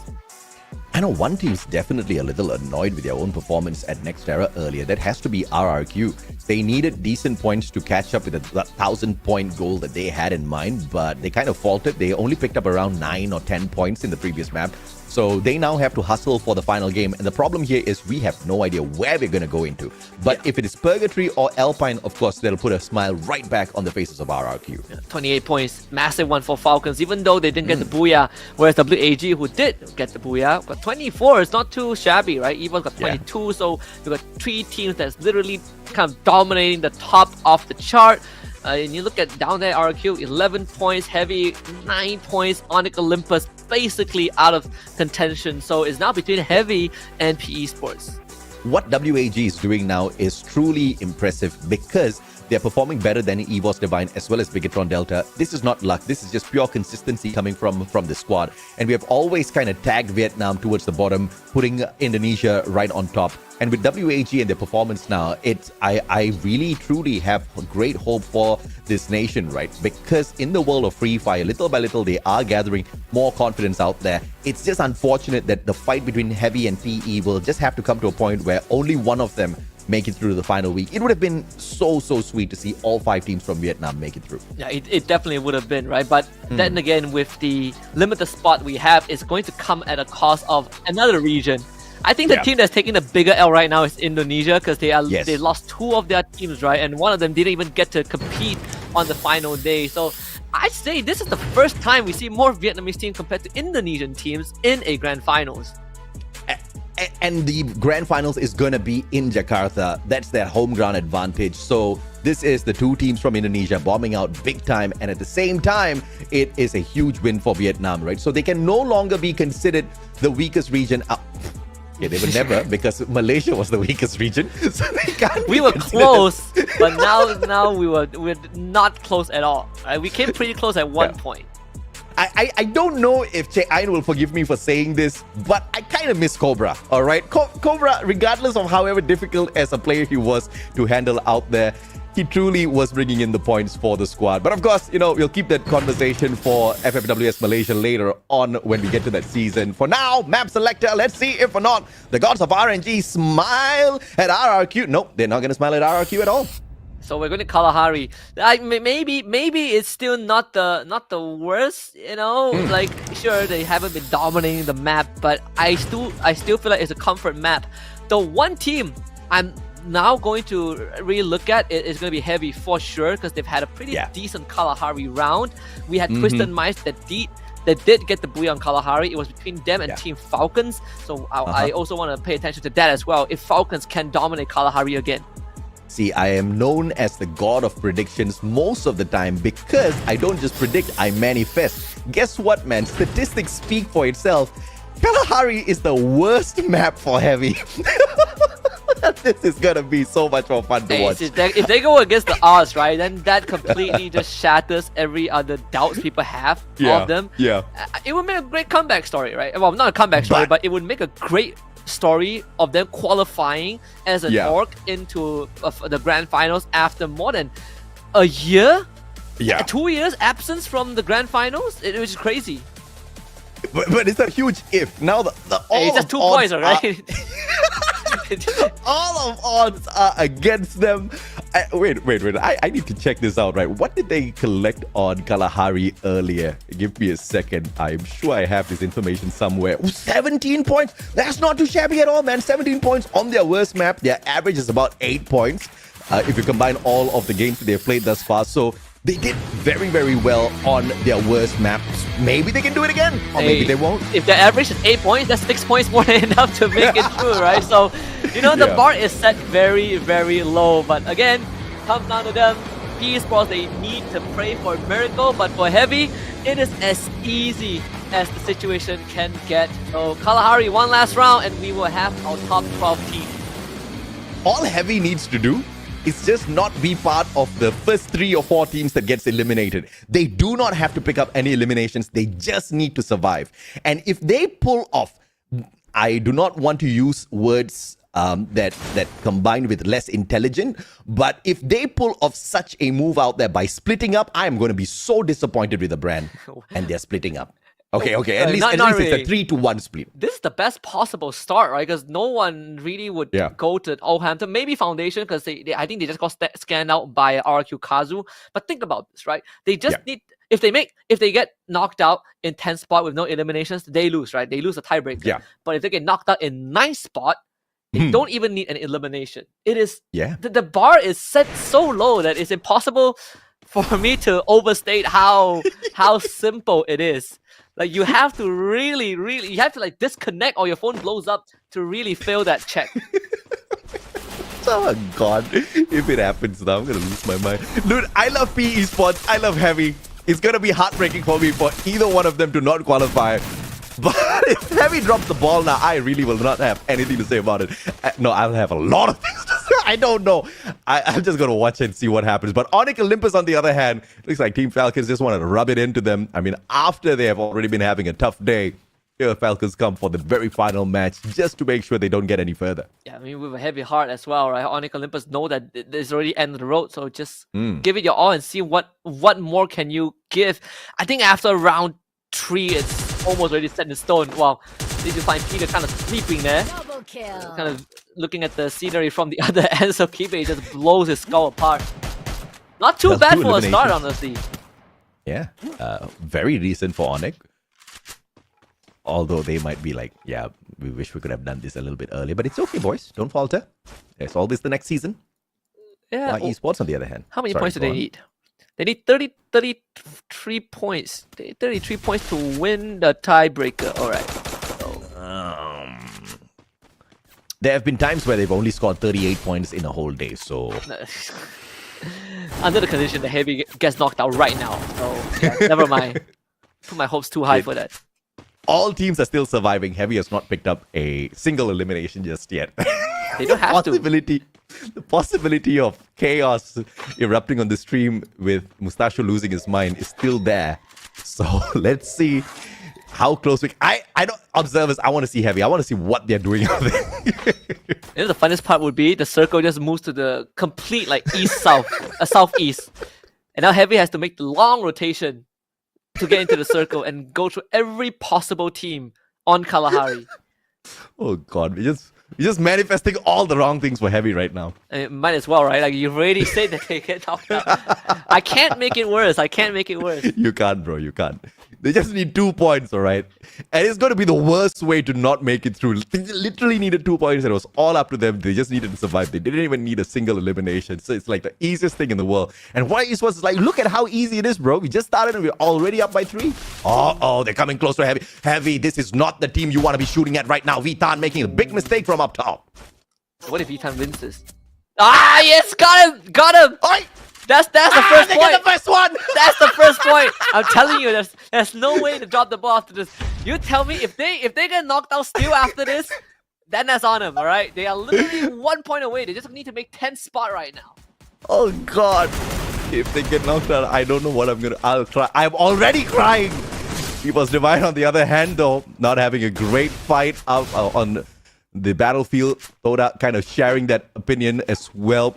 They are being tortured by GOW, but Onyx Olympus being dragged to Santa Catarina, listening to all of these shots.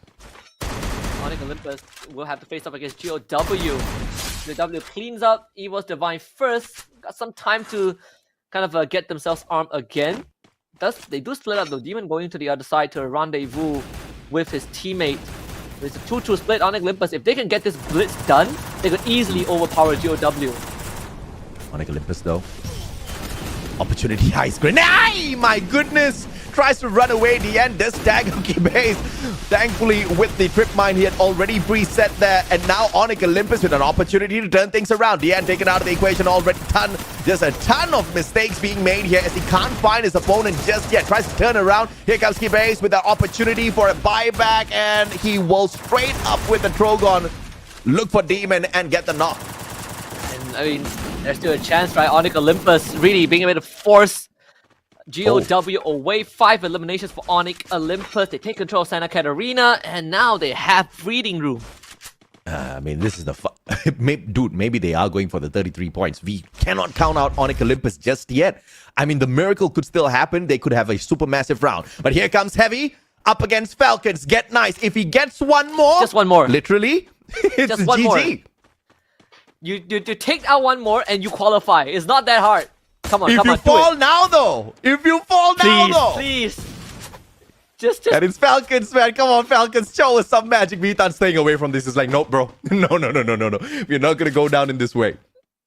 They're still thinking about it. Okay, Vitan is out. At least someone survives, right?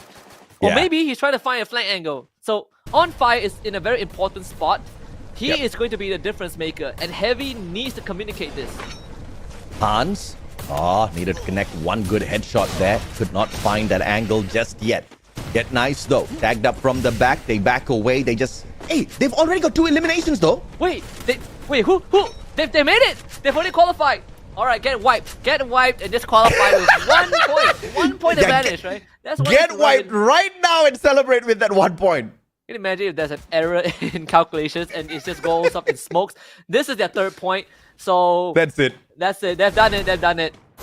Congratulations, Heavy. That's about it. Beautiful stuff. You can just exit right now. Just go out like in a trailblaze and just tell PE Esports, look guys, we didn't even need to complete the final game. No, you can't do it. If they follow our advice, they can get penalized by the rule. That's minus 15 points, right? So you gotta play until the very end. PE Esports hoping and praying they break a rule at this point.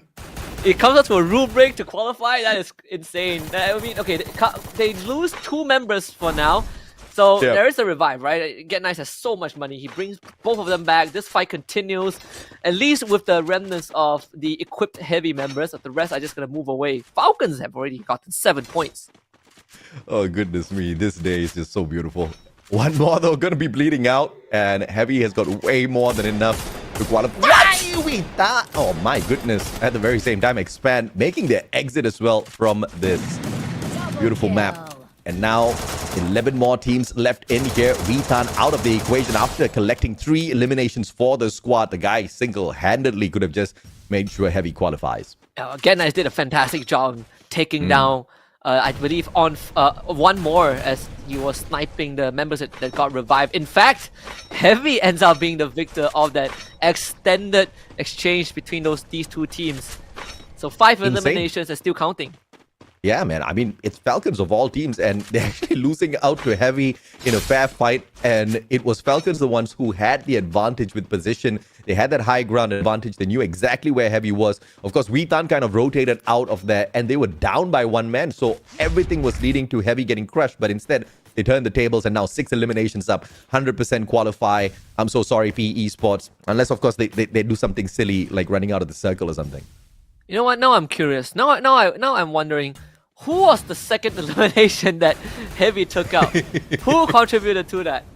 Looks like the Malaysians are all just giving up already. Todak makes its exit as well. WAG looking for Onyx Olympus. Perhaps the final nail in the coffin can be right here. Kibe straight down to the ground. One more survivor on the side of Onyx Olympus. Zyro literally just shows up and says, bro, I'm right here, man. Gets the knock, taken out. Gardu with the revival onto Jack. Okay, Onyx Olympus survives a little bit longer. Let's see how long though. They know where he is. Gardu, there's no running away from this one. Alan's coming for you. It's good, nicely, Summer Child. See, Gardu, can he win this 1v1? That's 3 walls put down by Alan. And the rest of WAG shows up. That's number 4. Alan actually gets shot down by Gardu anyways. The rest of WAG is going to clean this up. Gardu falls to his knees. It's going to be taken care of. Onyx Olympus still in the game, of course. Definitely crippled. Great play by Alan there overall to defend himself, but unfortunately could not run away in time. He had getting sprayed down, but instantly brought back by Iza. GOW still running rampage out there on the battlefield. Very surprising performance from these Vietnamese squads. I tell you, they have really entertained all of us. Oh, they definitely have. I mean, WAG really kind of not as kind of a straightforward as stepping up, but really maintain the consistency, showing us those great macro plays and taking initiatives. I think that's something that we've really harped on when it comes to a Vietnamese team. But WAG today, I think Export, Alan, they've been doing a fantastic job, but the backbone I think is definitely lying in Export. Doesn't need eliminations, but the support he provides is invaluable. Most definitely, right? I mean, amazing, crazy plays from him thus far. Massive amount of damage. Getting a lot of assists, probably those eliminations just not needed at all. But WAG now flying straight in towards EVOS Divine. Thankfully, Ray is already bleeding out on the ground. All thanks to Xbox. We were just talking about this man, and he gets the highlight for himself. And all thanks to him hurting the players of EVOS Divine. WAG wins out even that. 13 eliminations up. Dude, you know what's the most craziest of things? We were expecting consistency, but what they used to fail at was the gunfights. But they've sharpened up their skills so well, and to remain consistent with those eliminations is just mind-blowing for a Vietnamese squad. Yeah, they intelligent engages also. And by the way, I figured out the answer to the mystery. Who contributed the 2 points for Heavy to allow them to qualify? It's Hua Esports. It was Poppy and Death. Hua just doing everyone dirty right there. But Falcons though, spotting out Twisted Minds from across the battlefield. And on Kalahari, these are the top 2 teams who are going to be contending for the Booyah later on. So if one takes out the other, it's obviously going to give them a huge one-up in the final battle sequence. But Heavy obviously looking to finish the day on a high. Perhaps walking away with a Booyah here can really solidify a good celebration by the end of the day for them. Yeah, they're going to call a ceasefire for now. They just understood the gravity of the situation. There's no need to engage. It's not like they're desperate for any circumstances. I think unless Falcons gets a massive round, they are the ones that needs more point than Twisted Minds. So if you're in Twisted Minds spot, you just back off. Just take it easy. Let Falcons come to you. Just like how BTR is running straight into GOW. GOW all together here. Bigatron Delta doesn't really have a chance if they scatter in this way. They just literally running away as quickly as possible. Off screen, Onyx Olympus being tortured by both Heavy as well as Hua Esports. But we're going to catch up with them in a bit. RRQ looking to see exactly where do they want to interfere for now. They've been pretty silent throughout this game. Really not showing much presence. Maybe looking for the final, for the Booyah. That's the record for them. Onyx Olympus eliminated finally. So that's going to be a heartbreaking exit for them. BTR still have a chance to keep on pushing. Just talk about RQ Kazu. They're actually right opposite this exchange between GOW and BTR. Even if Hua Esports didn't give away these points to the side of Heavy, Falcons literally doing it all on their own, man. I mean, once again, there's a player that fell to Heavy just moments ago, but Dian with a beautiful snipe across the battlefield up against Dix with the M82B by Poja with a fantastic response as well. And it's going to be Kyung with a follow-up. GOW left with 2 more players. Demon, a sliver of health. GOW bows out in 8th. Getting into the late stage of the round already. I mean, Koja has a grenade launcher in his hands, but how do you put it to good use, right? It's such a bad position to be in. Yeah. RQ Kazu also. They know that WAG is watching them from the opposite side, but I mean, this terrain is so hard to traverse. Yeah, unless you've, of course, got a launch pad on your side, which is Bigatron Delta is making good use of. And RRQ has one as well, flying straight towards WAG. This is going to be a big battle. WAG currently leading the fray. They've got a lot of loot around here to play with. Ma'al going to get shot at. That's the first one on the ground, bleeding out Ma'al with a sliver of health. He goes down as well. Razor goes down as well. Heavy wrecking the competition out there. Heavy just feasting on all these teams, delivered straight to the doorstep on a silver platter. Heavy didn't have to worry much at all. Koja now gets found out. Woo! Heavy single-handedly wipes out BTR, cripples RQ Kazu, and now they're gonna deal with WAG, who is here to take it all. The confidence game for Vietnam still rages on. If we get this version of Vietnam in Jakarta, it's gonna be a party for sure. Grenade, you eat that up, hole, get nice, but the guy just hits that Tatsuya Rebel Rush out of there. WAG now takes over with that high ground advantage. Vitan staying away from the heat of this battle will be replaced by Get Nice from up top. Allen has got his eyes on him, getting tagged up already. Get Nice needs to go onto that prone, but now we're getting into that final battle sequence. Anybody outside the circle is going to be in a lot of trouble. And both Vietnamese teams actually have control of the circle, but WAG somehow forced Heavy to basically pull away to the edge and force them into a fight against Twisted Minds. Exposing with the grenade launcher onto V-Tan, so there's one member down on the side of Heavy. Can he get it back up though? It seems impossible. He's too far away. The angle not really there. Diamond will easily find the takedown. So Heavy down to just 3 members, put in a rough spot.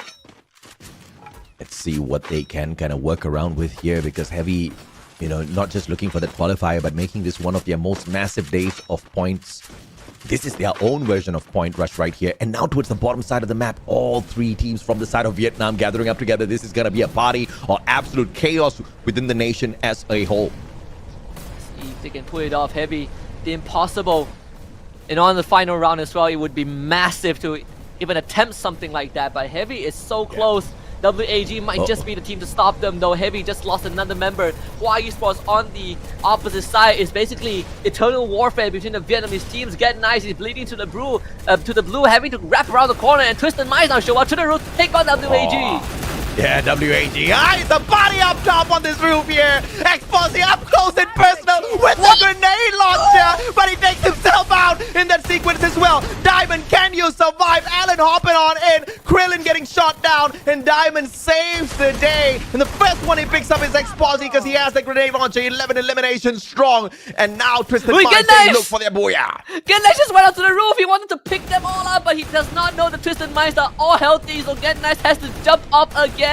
If only he got the timing a second earlier, he could have really ripped the rewards, but now he's in top 4. Get Nice still alive. How is he doing this? His back is turned, but the clue on timing could not have been perfect. Get Nice makes it into the building. Finally goes down to the ice grenade, thanks to Twisted Minds. And between them and Hua Esports is going one way or the other. Saming with the best possible angle, but unfortunately no line of sight to support his teammates. He gotta join in the fight. Poppy on the ground already.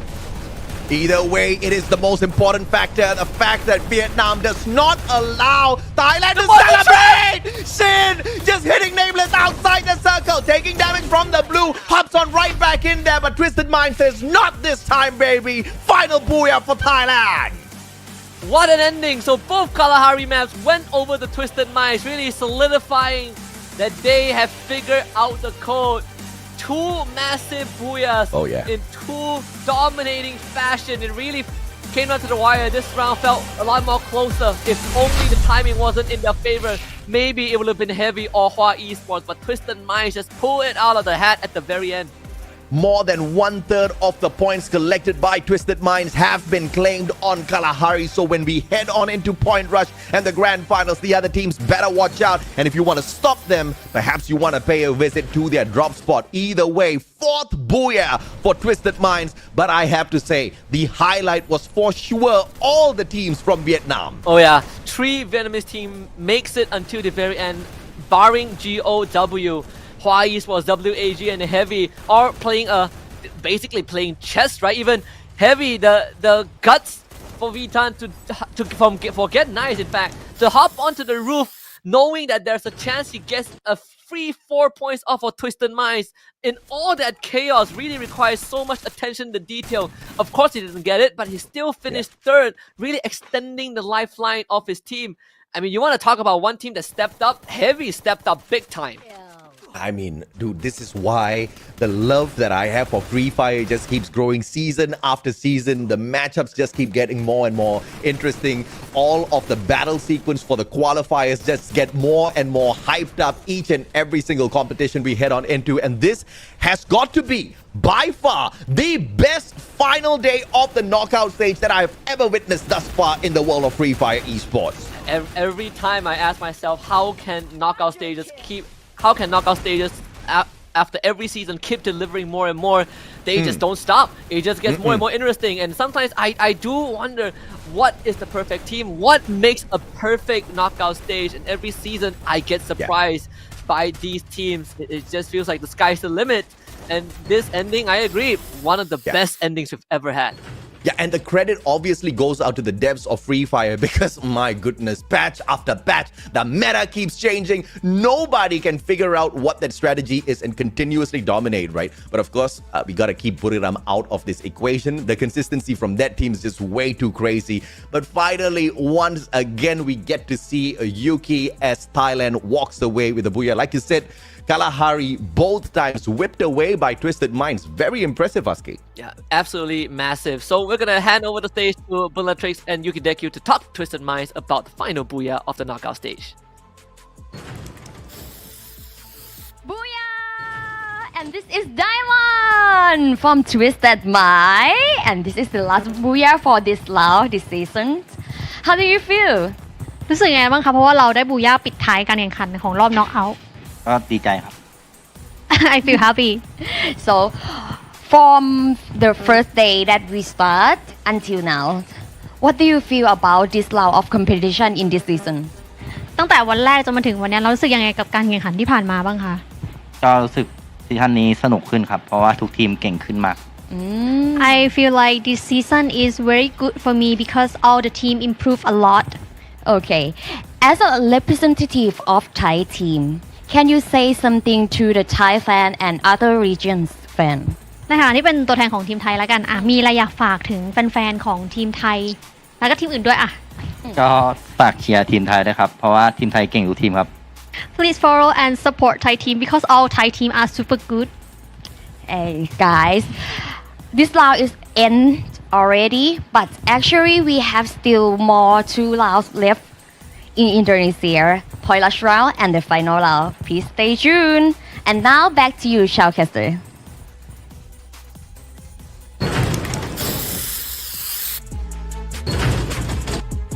Thank you very much, Yuki Deku, Bellatrix, and that is Diamond for you folks, closing out our final interview of the knockout stage, as the teams now will have more than a week of break before we head into Point Rush and eventually the Grand Finals to crown the champions of FFWS SEA 2024. But again, what an ending it is. It's we already know the top 12 teams, but the journey to get to this point to finalize the roster has been a pretty interesting one. I mean, chef's kiss, the way they did it, especially on the final day. It's bittersweet because one Vietnamese team replacing the other PE Sports, the initial flag bearers that showed everyone that it is possible. Hua Esports making that strong comeback, looking at PE Sports, being inspired by them, everybody else being inspired by PE, and that inspiration led them to outdoing PE at their own game. it's bittersweet for sure. But this is leading the whole of Vietnam in the world of Free Fire to a brand new universe indeed, as far as domination goes. Yeah, this is definitely a new chapter for Free Fire for the Vietnamese scene, right? I mean, even when you look at EWC a season ago, you talk about Vietnam teams being able to match up against the Indonesians and the Thais. They sometimes even struggle against the Malaysians, right? Or Malaysians / Filipinos. But right now, they are in a league of their own. They finally found their identity. They've been finally able to establish their ground. And that is good news, because it's something I think the fans have wanted for a long time. And to see the teams really evolve to this state, you can only imagine where the glass ceiling is next.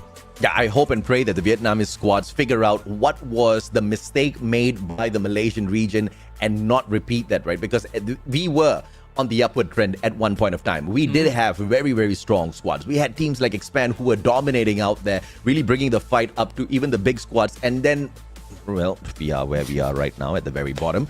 But fingers crossed that never happens to Vietnam, because they just make this game so much more exciting to watch. Yeah, and I think not only that, right? If they have representatives to qualify for globals at the end of the year, and I just wish that we not only see Thai teams or Indonesian teams, I want Vietnamese teams to be a part of that equation. Yeah, because we got the entire Latin America to take on, right? We can't just do it with two regions. We need diversity. We gotta confuse them, with different styles, and maybe that extra touch from the Vietnam is gonna allow us to confuse Latam even more. Yeah, absolutely, man. And of course, there's just no way to know exactly how these teams interact on that global stage later on. We'll just have to hope and pray we've got as many teams squeezed in there as possible. But more importantly, teams that are ready for a battle of that scale. And FFWSC has been the best platform to do that. Having this marathon run instead of a sprint of a knockout stage has given these teams so much of opportunity to learn from their mistakes, to grow, to make sure they not only not repeat those mistakes, but find those solutions and take these big steps forward, right? So many of these teams have been able to do it so far. I mean, once again, the Vietnamese teams have been so beautiful in terms of doing it. But Indonesia, obviously Star Knights, Onyx Olympus, they face their struggles. But the rest of them, Bigatron Delta, you got to absolutely love the kind of, step-ups that they have been doing time and time again throughout the whole knockout stage. I just like the mixture of, old and new guards, right? Super happy for Ikao making it to the grand finals. The man has struggled for quite some seasons. But we got our MVP of this final match. It's going to be Diamond. 8 eliminations. I don't expect anything less from him. When he has a good day, he has a good day. Beautiful. I mean, obviously, EVOS Divine will choose to challenge him on that because they already have a player named Good Day, and they are the only ones who want to have a good day. And usually, we've seen the interaction between EVOS Divine as well as Twisted Minds out there. They are pretty neck and neck, but today it was a very different story altogether. Twisted Minds, especially on Kalahari, they just did not give any of the other teams any opportunity. And a couple of times coming across Good Day and squad, Twisted Minds just had those bouts won hands down. Yeah, and again, you give them that the perfect situation to work with. You allow them to go aggressive onto you. If you don't put up resistance against Twisted Minds, they're gonna run you down, right? Like we've seen it so many times, and even Exposy, I mean, he had the grenade launcher, of course, but some blunders, he took himself out, but he also set off the chain reaction of allowing Twisted Minds to not only gain control of an important spot in the final circle, but also finding time to breathe and eventually get the booyah. So many things happening in that sequence leading up to this. Of course, again, spearheaded by Diamond Exposy, but we cannot forget Nameless and Saming supporting them from behind. 16 eliminations in total, 12 from the Booyah for a total of 28 points for the squad. This is the most number of points picked up by Twisted Minds throughout the whole day. So they finished this off with a bang indeed. But I'm still curious as to what Heavy did, because I believe this game was also the best performance for Heavy in comparison throughout the whole day. But of course, that still needs to be confirmed shortly. Vitan showing up on the highlights for the elimination leaders. But of course, we also see Alan and Kyong hopping in there alongside Diamond and Exposy. Yeah, I mean, 6 eliminations for Vitan alone, right? That he himself has enough points to get them across into top 12. So, I mean, it's very rare to see Heavy members up there. So I'm madly impressed. But we got key players, Iza with 5 revives. Unfortunately, Diamond with the most damage dealt, and Peter with 9 headshots. Peter just looks annoyed, bro. Fair enough, Falcons. I mean, it hasn't really been their greatest run here in the knockout stage. I believe Falcons is finishing somewhere around the top 5 for sure, but not their best presence that we have ever seen in a knockout stage, right? But this is kind of a usual run for Falcons. They don't pop off in the knockout stage. They only truly show what they're capable of when we get to the finals. And it's just that sort of a scenario where you may stand an opportunity to get extra points at Point Rush, but it may not matter because if one team goes on that explosive run on that grand finals, they still bag it. Yeah, they have shown us once, but I mean, it would be crazy for Falcons to do it again because for those who have who might not remember the hidden storyline, Falcons are still capable of making that fairy tale, right? The holy grail of competitive Free Fire run. They've won the first 2 official tournaments. If they win this and then global, they are literally the first team ever to do it. Not even BRU has accomplished it. Heavy needed 2 points, but they gave us 20. The best performance of Heavy was when they knew they desperately needed those points. And this is the pudding. This is the proof in the pudding, and Heavy can do it when they really set their minds to it. And my oh my, I would love to see them pull this exact same thing off later at Point Rush as well as the grand finals. Overall performance of the day, RRQ managing to hit 103 points. The bigger question mark is, did they manage to hit the 1,000 points? Unfortunately, answer is no. They still needed a couple of more. They fail on that front. They also fail on the front of exceeding Buriram in terms of the overall number of booyahs, but they do match up with a total of 15. Yeah, I mean, if you can tie up with Buriram in terms of booyah, that's already a good achievement, right? Because no teams come close. Here it is, overall standing. Once more, congratulations to Heavy for being the final team to lock in the top 12. PE Sports will be eliminated, so thank you PE Sports, Onyx Olympus, Todak, Star Knights, Vamos, and Expand. It was great having them, but now they will have to take that back seat as we move towards the final chapter of FFWS SEA FALL. It's going to be the top 12.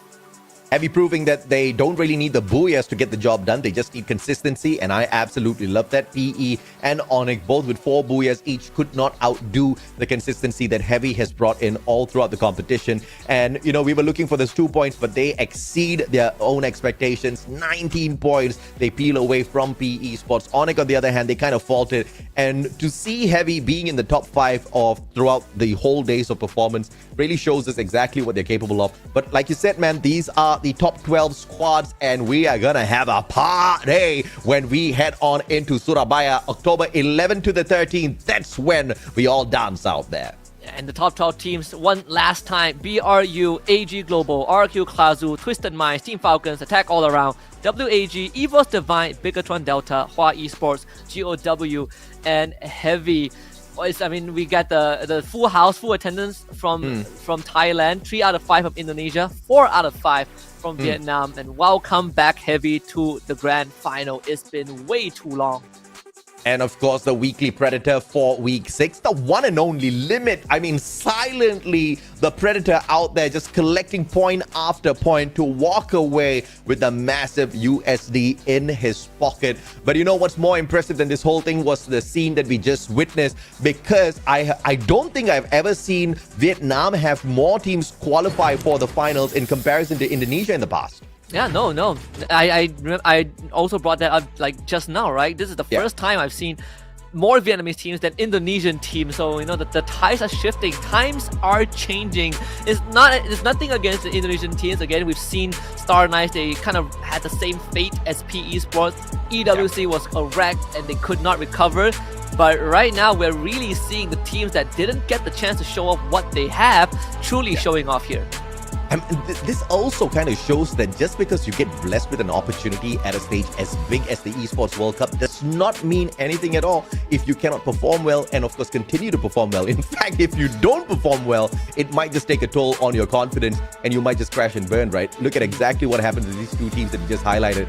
A little sad, but that's the kind of lesson sometimes that we need to learn in life in order to really progress. And I want to see them, of course, make that huge comeback, but we'll keep them for the next season. For the time being, the conversation is going to be switched on to the top 12. Will Buriram dominate, or will they once again drop the ball here at FFWS SEA? Dominating the knockout stage means absolutely nothing once we head into Point Rush as well as the grand finals, Husky. And when you condense 18 days to what, 3 days, the ball game changes, right? Like the entire game plan has to change. BRU has done this multiple times. I want BRU to perform, but I also want to continue the story of Team Falcon's golden road. If can they be the first team to make it and it not be BRU, right? That itself would be a heck of a story to remember. Absolutely, man. Throughout the whole knockout stage, I have waved the Thailand flag up in the air. I have supported the Vietnamese squad. But when we head on into Surabaya, my bet is going to be on all of the Indonesian teams. I'm looking for RRQ to once again pull off that massive run where they almost hit those 5 booyahs, right? They almost got the booyah 6 times if only they had performed well in those other 2 games. But either way, if they can go on that run, Point Rush matters not. They will be the champions on that home soil, and it will be huge for the region. I mean, everybody has made a name for themselves. It's high time Indonesia does it as well. Yeah, well, with that being said, that concludes our knockout stage. Thank you very much for being here with us. It's been an amazing 18 days, but we're not done just yet because in 2 weeks' time, we will be back for the Point Rush and then the Grand Finals, and we will see who becomes Free Fire World Series Southeast Asia 4-season champions and who will represent us to the global stage. Until then, it's Husky with the Mustachio AJ. Of course, shout out to Gideon Q, Neptune, and Dana Lee. We'll see you guys for the Grand Finals. Goodbye.